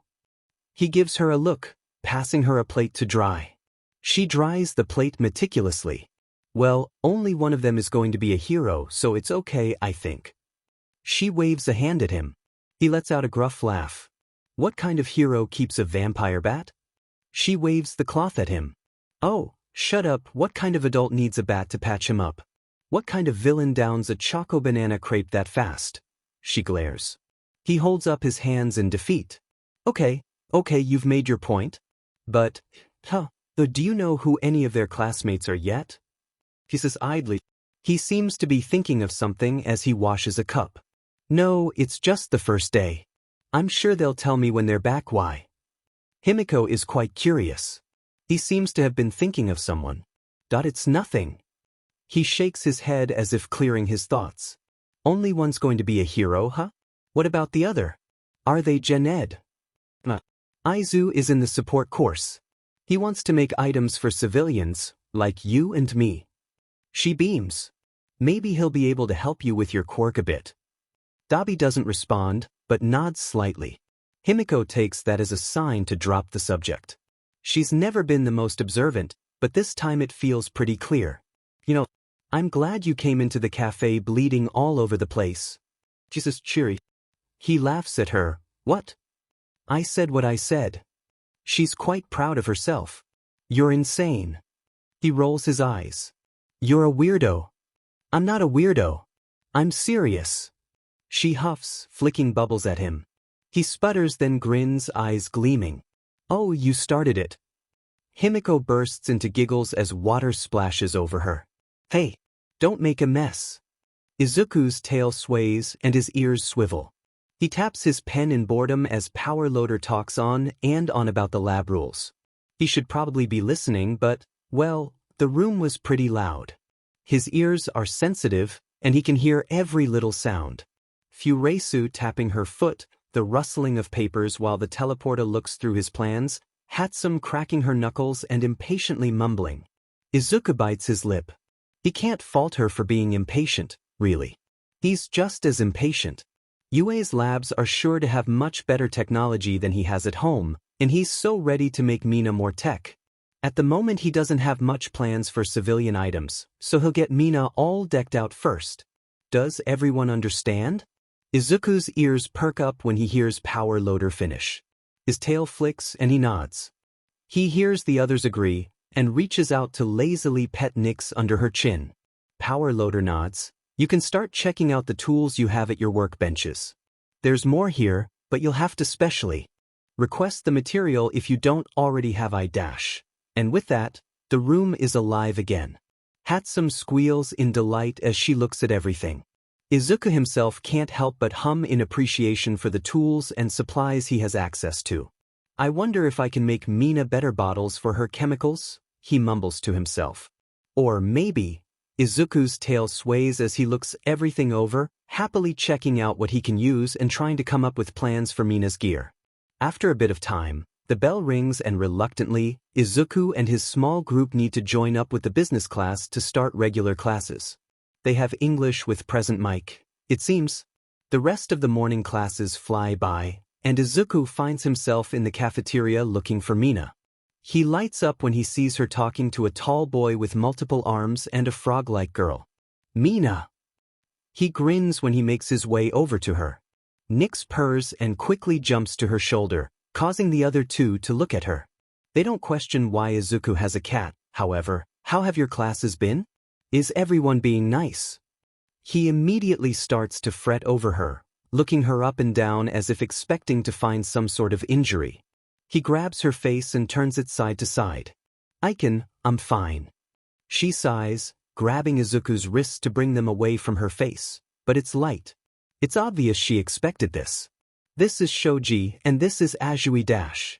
The frog girl interrupts. Just call me Tsu. Izuku nods. He understands that, having gone by his given name for so long. Tsu, got it? He looks at her appreciatively. Green with an animal quirk. They're similar. Shoji waves with one of his many arms. It's nice to meet you. Izuku is so relieved. So relieved that Mina's not alone, and that it seems like he won't be either. Is this your brother that Bakugo said he knew? When Tsu says that, all the relief crumbles. Bakugo's here. Bakugo knows that Izuku knows Mina. No, this isn't good. Mina cringes. Tsu, you could tell I was lying, couldn't you? Mina sighs when Tsu nods. Shoji shrugs as well. You weren't very convincing. Izuku pales, ears pinning back. He knows I'm here. Mina, he's going to tell her that I'm here. His voice is uncharacteristically quiet. He's not afraid of Katsuki himself, clearly, but afraid of what it might mean for him. Katsuki knows his mother. Katsuki could tell her where he is. Mina immediately puts a hand on his shoulder. Zuku, it'll be okay. She can't do anything anyway. Even Tsu nods. If you really don't want to speak to him, we'll make sure to keep him away. It's Dash. She's interrupted when Hatsum runs up and barrels into Izuku. Greenie, come sit with our class, come on. Hatsum bounces in place, excitedly. Izuku glares. Don't do that. He scolds, but surprises himself when it comes out softer than expected. Izuku sighs when he starts to realize Hatsum really has no ill intentions, and it's becoming a bit tedious to try and hate her. Doesn't mean he won't be a bit snarky, however. Fine. He grits out, turning to Mina with an apologetic expression. She, however, looks ecstatic. Aiken, you made friends. She beams at him, clearly surprised and happy. This is great. Go eat with them, we'll meet up again to go home. She encourages. Izuku realizes she won't be happy if he denies it, so he nods a bit and lets Hatsum drag Izuku off to a nearby table.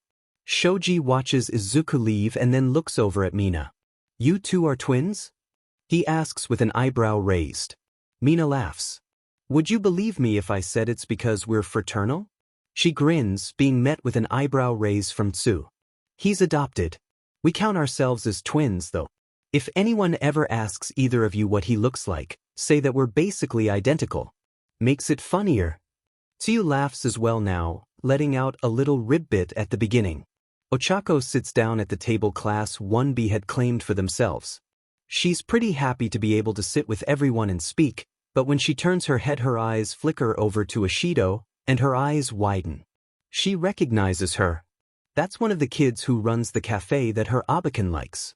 Minoma catches her staring and scoffs. Uraraka, why are you staring at one of those Class 1A idiots? Kendo promptly hits him over the head. Don't listen to him, Uraraka. But, you are staring.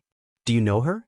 You could go sit with her if you want dash. Kendo smiles at her. Ochako turns red. Staring?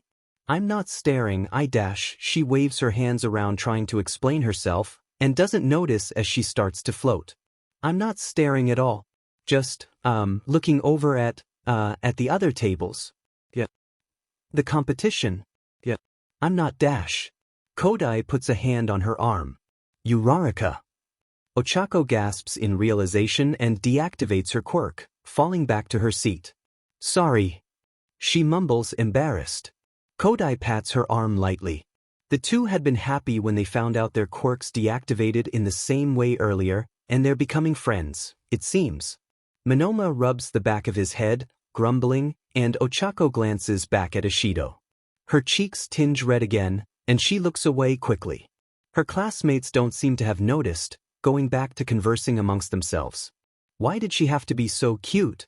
Izuku glares, standing with his hands on the table. That would never work. It would overload the system. But if I can just get a good enough power source dash. Hatsum is grinning like this is the most fun conversation she's had all week. You can't. Izuku snaps back, a glare on his face. But if you looked closer, you'd see a relaxed tail, ears pointed upwards and not pinned back, his teeth not bared. Him and Hatsum bicker back and forth like they've been doing this for decades. Their classmates sit and watch with amusement. As set off as Izuku looks, he's enjoying himself. It's always nice to talk to someone who really understands what you're talking about. As hard as Himiko and Mina try, they really don't have a clue what he means while he rants about his inventions. The rest of the class talks rather amicably. They chat about what they plan to make through the school year, where they plan to go. Fureisu refills Amamiya, the mist girl's drink, about 6 times before she's down for the count. Izuku scolds the girl for asking the other to do so much with her quirk when she's obviously unable to say no due to how shy she seems. Mina smiles from her table as she looks over at them all. She sends a text to Himiko quietly. Izuku's making friends. Izuku is pacing. Their first class project is to help create the hero course students' hero costumes, based on their own designs. Mina's he is down. He had fought hard to make sure he was making hers. But he also has to make 2 more. One for an invisible girl and one for a girl who can make things float. He had already turned down a suggestion with disgust. The company UA is working with to get materials for the costumes suggested he just give the invisible girl nothing at all. He has no idea why on earth they thought that idea would be okay, when there's so many instances of costumes made to work with their wearer's quirk. One of the hero course upperclassmen has a suit that can go through walls with him. Izuku plans to talk to the people who made that suit for her, so all should go well. The girl who floats things. Her design is cute. Izuku saw one of his classmates designing the froggy girl's suit and noticed it became a lot more skin-tight, and quickly decided he wouldn't do that to this girl. She had even specified in the notes that she would prefer a looser outfit. He has to sketch up some things and change a bit to make it fit, but he has a pretty good idea. He's gnawing on the back of his pencil when Hatsum slaps her hands onto his shoulders. Loudly, he hisses before turning to glare at her. "Don't touch me," he spits out. "I told you not to touch me." Hatsum takes a dramatic stumble back, hands up and above her head as high as she can get them. "Right? Hands off the kitty." She's still beaming. "I want your help on one of my babies," she says, sounding quite excited. Izuku rubs his temple. "What?" So, he wants these grenade doohickeys on his dash. Izuku freezes. And then he hisses, loud. Most of the class stops sketching to give him a look, and even Power Loader looks confused. Izuku has half the mind to be annoyed that people are looking at him but instead just sighs and lets his tail lash. "I won't help you with that costume." "You won't." Hatsum looks slightly dejected, an emotion he didn't think he'd see on the girl. "I can't." Izuku decides to rephrase, "I hate him. I would rather die than help him get stronger." Hatsum pauses, stares at him, then bounds over to Power Loader and sets that assignment down. "I don't want this one." Izuku blinks. Power Loader blinks. Hatsum just stares on, wide-eyed and beaming. Why not? Power Loader eventually prompts when he realizes the girl isn't going to speak on it more. "Midoriya says this guy Esigas. He'd mistreat my babies, I'm sure." Hatsum huffs, chewing her thumb. She looks sad at even the idea that something she worked hard on wouldn't be appreciated. Power Loader turns to give Izuku a look. Izuku rubs the back of his neck and shrugs. "He really does this. I don't see the point in sugar-coating it." Power Loader just sighs and rests his head in his hands on his desk. "Fine. I'll send this back to the company we're working with and tell them to have free range. Everyone else has too many to work on as is." Hatsum beams and goes back to her table to work. Izuku settles back in his own spot. He gets to refining his sketches for the Gravity Girl's costume. She seems to like pink. Izuku wonders if Mina has met her yet. Maybe not. Gravity Girls in Class 1B, so not the same as Mina. He bets they'd like each other. Mina loves cute things, and the girl's preference in color would probably excite her as well. He erases some things, biting his pencil. Nyx lounges next to the notebook, batting at him periodically when he stops for too long. Nyx, I'm just thinking," he grumbles at her. She bats at him again. Such a strict cat. Izuku huffs. He puts aside the Gravity Girl costume and flips to a new page for the Invisible Girl. He wonders how her quirk works, how he can help her have a costume that she can really use. Izuku makes a note to ask Power Loader about that upperclassman's suit. He starts to create a design for the suit anyway, even if it won't be visible when she wears it. That just means Izuku can pack as much function into it as possible, since there's no need for flashy, huge elements. Anemiya taps his shoulder. He jumps and looks at her with a glare. "Shoo." She shushes him and nods her head towards Hatsum's bench, where she is writing furiously in a notebook, the fluid she had been developing to put in Bakugo's blasters abandoned, forgotten about, and bubbling away, getting more and more aggressive with the popping. Anemiya gives Izuku a look that very much says, "See what I mean?" before she jarks a thumb towards the door, where Nakamura, the teleporter, is ushering a worried Furesu out of the room. Izuku takes the hint and he grabs his notebook, reluctantly allowing Anemiya to scoop up Nyx before quietly following them out. Power Loader looks up just as Anemiya is shutting the door. "Where are you kids going?" He looks confused. This class isn't out for at least another half-hour dash. "Sorry, sir," Anemiya sounds genuine. "But you were too far from my desk to warn in time." She quickly shuts the door and backs up. What are you talking about? Warn about W dash." They hear Power Loader start, sounding incredibly suspicious. He doesn't finish before a loud boom fills everyone's ears, Izuku hissing at the noise, and the door breaks off its hinges and drops, Hatsum sitting on it with singed hair and wide eyes. Izuku gives Anemiya an approving look when he sees she covered Nyx's ears instead of her own. Everyone stares. Power Loader looks mortified, rushing over. He's got soot on his face and clothes. Oh my gosh, Hatsum, are you okay?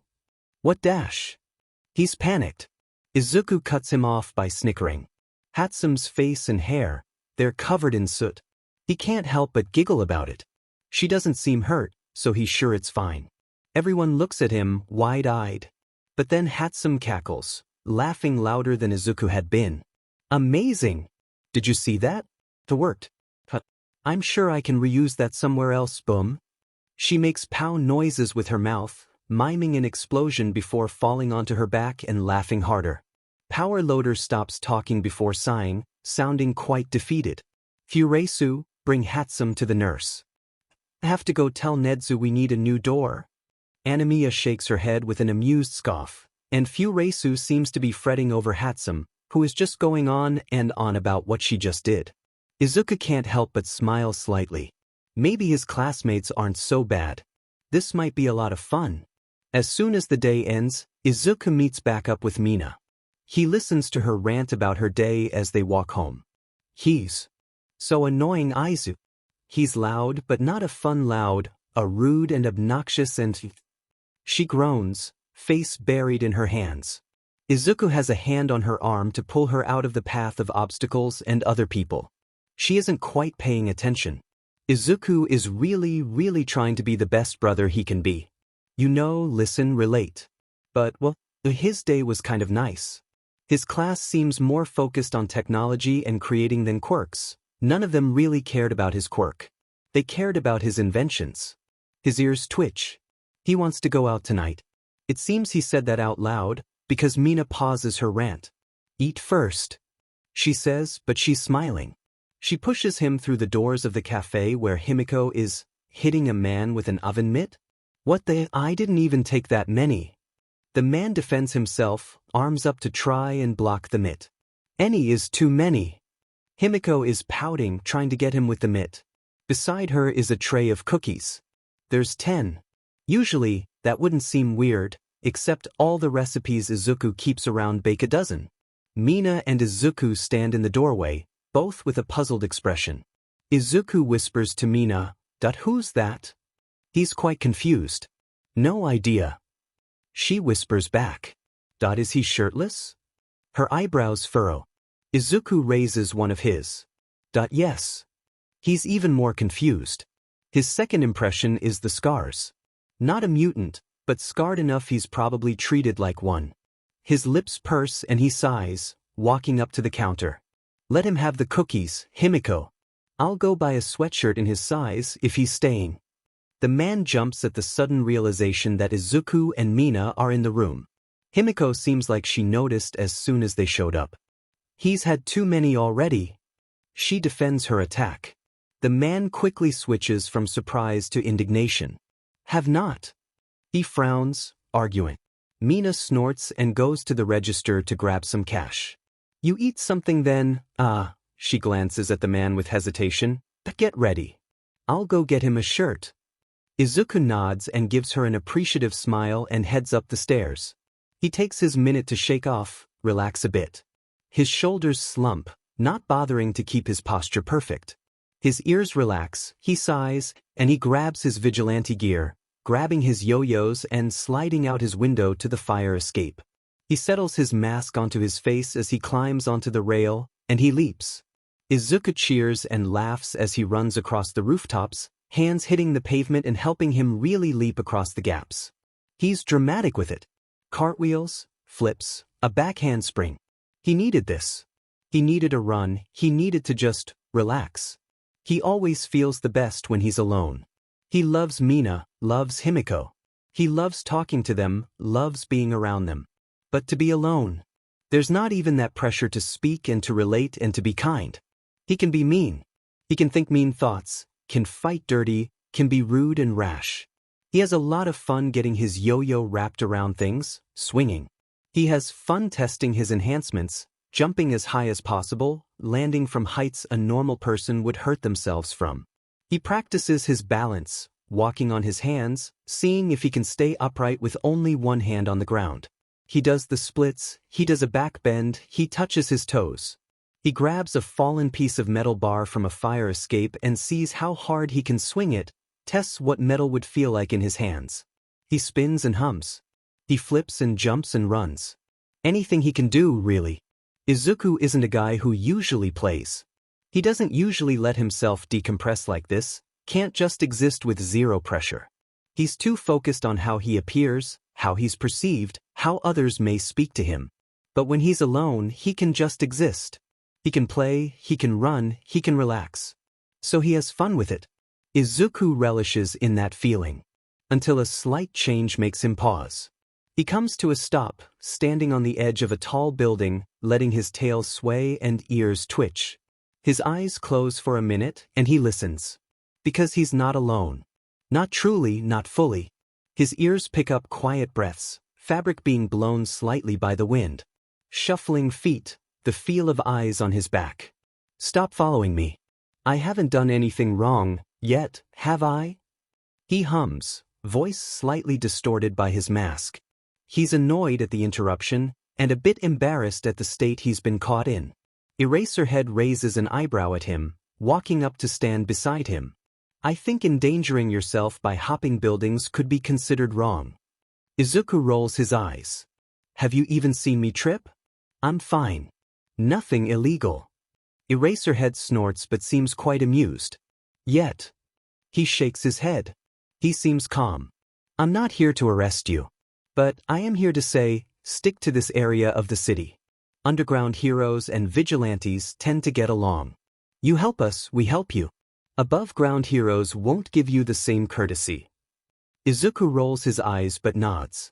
That I knew that. His tail lashes, but his eyes dart to the side. He appreciates the man talking to him. But obviously he can't let Eraserhead know that. Your sister's a promising student. Eraserhead comments before leaving. Izuku's eyes widen and he whips his head around to look at the man, but he's already gone. Izuku groans. Of course he knows. Minute. Of course. He sighs and unravels his yo-yo, wrapping it onto the railing of a fire escape, swinging down into the alleys. He needs to fight someone. Something. Anything really. Tamura hisses when a rock falls onto his shoulder and looks up to see something leap from building to building, kicking dust and rocks down as it does. Annoying, he grumbles, brushing the debris off of him. He looks down at the person cowering beneath him. I'm going to ask again. Why are you here? His eyes are narrowed, his voice deliberately careful. I told you. The boy doesn't seem afraid, but he won't look Tamura in the eye. I didn't want to be at home, and no one would look for me here. That's it. Tamura looks him over. It's clear from his body language, from his appearance, from everything about him, that he's not some plain civilian.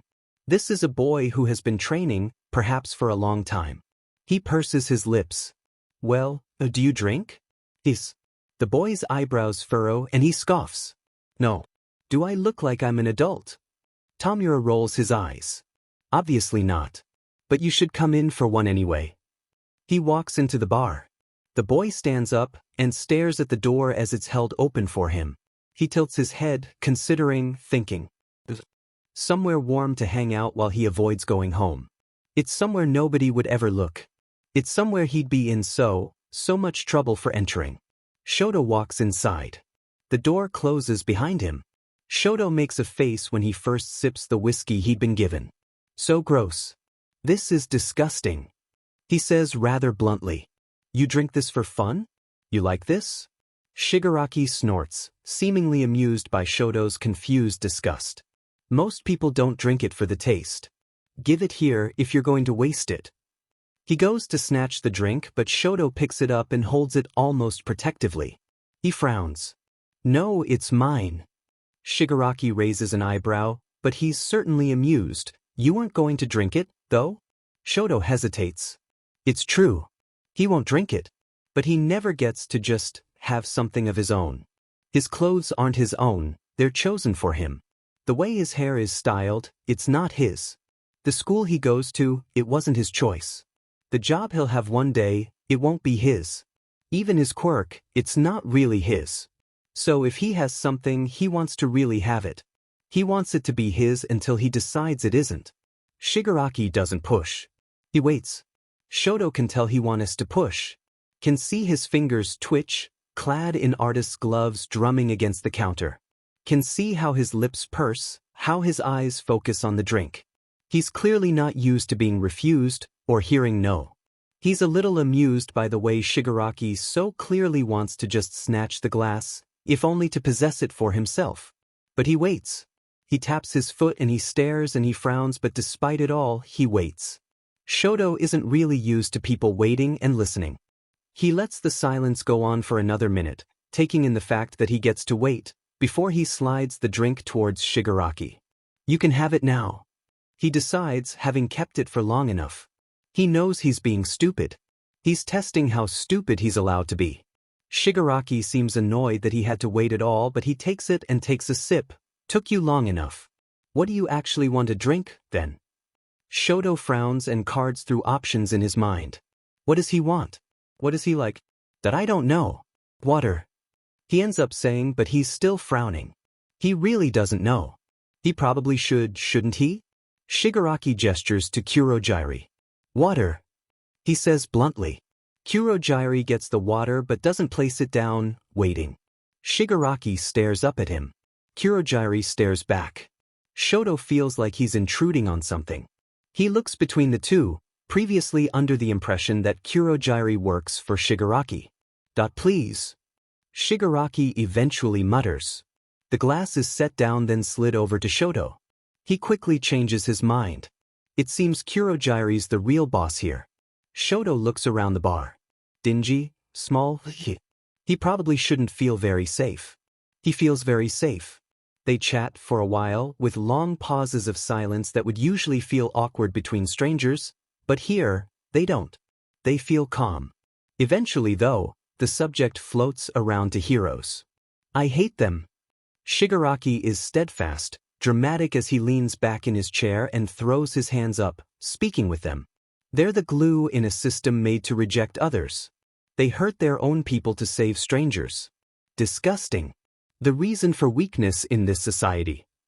Shoto blinks then looks down at his half-empty cup. You hate all heroes? He asks with a small frown. Shoto doesn't hate heroes. He doesn't think most of them deserve to be hated. Maybe a few, maybe more than he knows, but not all. Of course I do. Shigaraki huffs, slumping back into his seat. He seems stubborn on this fact, like it's just as certain as the air you breathe. Shoto hesitates. He runs a thumb over the rim of the glass, bites his lip. Just one. He brings himself to admit. Because he does. He hates him more than he's ever hated anyone else. He hates that he's his, and that he cannot be his own. His hatred is what keeps him breathing, keeps his blood flowing through his veins. But this is the first time he's ever managed to say it. Shigaraki pauses and looks at him, considering. He nods. That's a good enough start, then. Shigaraki decides, before looking away and falling into conversation with Kurogyri. Shoto doesn't really get it, but he feels warm. He liked admitting that. He's allowed to hate, he's allowed to like, he's allowed to choose here. He smiles a bit. He likes being allowed to choose. You're not mad that I only hate one? I could be a hero fanboy for all you know. He blurts out after thinking, interrupting a conversation between the other two. Both pause. Shigaraki shrugs. We can't tell you what to do. I'm sure you'll come to hate the rest on your own if you stick around. He then makes a face. That I'd hope you weren't a fanboy. That would make the whole reason I brought you in here nothing. Kurogyri nods as well, seemingly unbothered. It's not our job to tell you how to think. Shoto's heart swells and he just stares for a minute. He lets a bit of hope fill his arteries and make its way through him, pushing a bit of that all-consuming hate down in a way. Yeah, okay. He says, voice small, quiet, happy. He knows he shouldn't be here. He knows his father would kill him if he ever found out. Even his sister, or his teachers, would be horrified that he stepped foot in this place. He knows that this isn't safe. This is a villain's hideout. He knew that as soon as Shigaraki pushed him down and threatened to disintegrate his face. There hasn't been 1 second where he's thought otherwise. But he feels safer than he ever has in a hero's society. He feels like he can relax. What other drinks do you have here? Shoto's sure he can find something he likes. Something he'll choose for himself. A week into his visits with Shigaraki, and Shoto is sitting incredibly unimpressed behind the bar as the villain argues with a very dramatic masked man in a top hat about how underutilized he is in Shigaraki's plan. Shoto sips his milkshake. He pauses. Kurogyri, let's put this one on the okay list. He nods. It's not bad but not his favorite, yet. There's about 4 drinks, all non-alcoholic, on his list so far. The other side of the list is too long to count. Shoto! Shigaraki turns to him and points, all the dramatic flair of a man raised on television and crime. You like my plans, don't you? Shoto blinks and takes a long sip of his milkshake. I already told you, I'm not getting involved with those.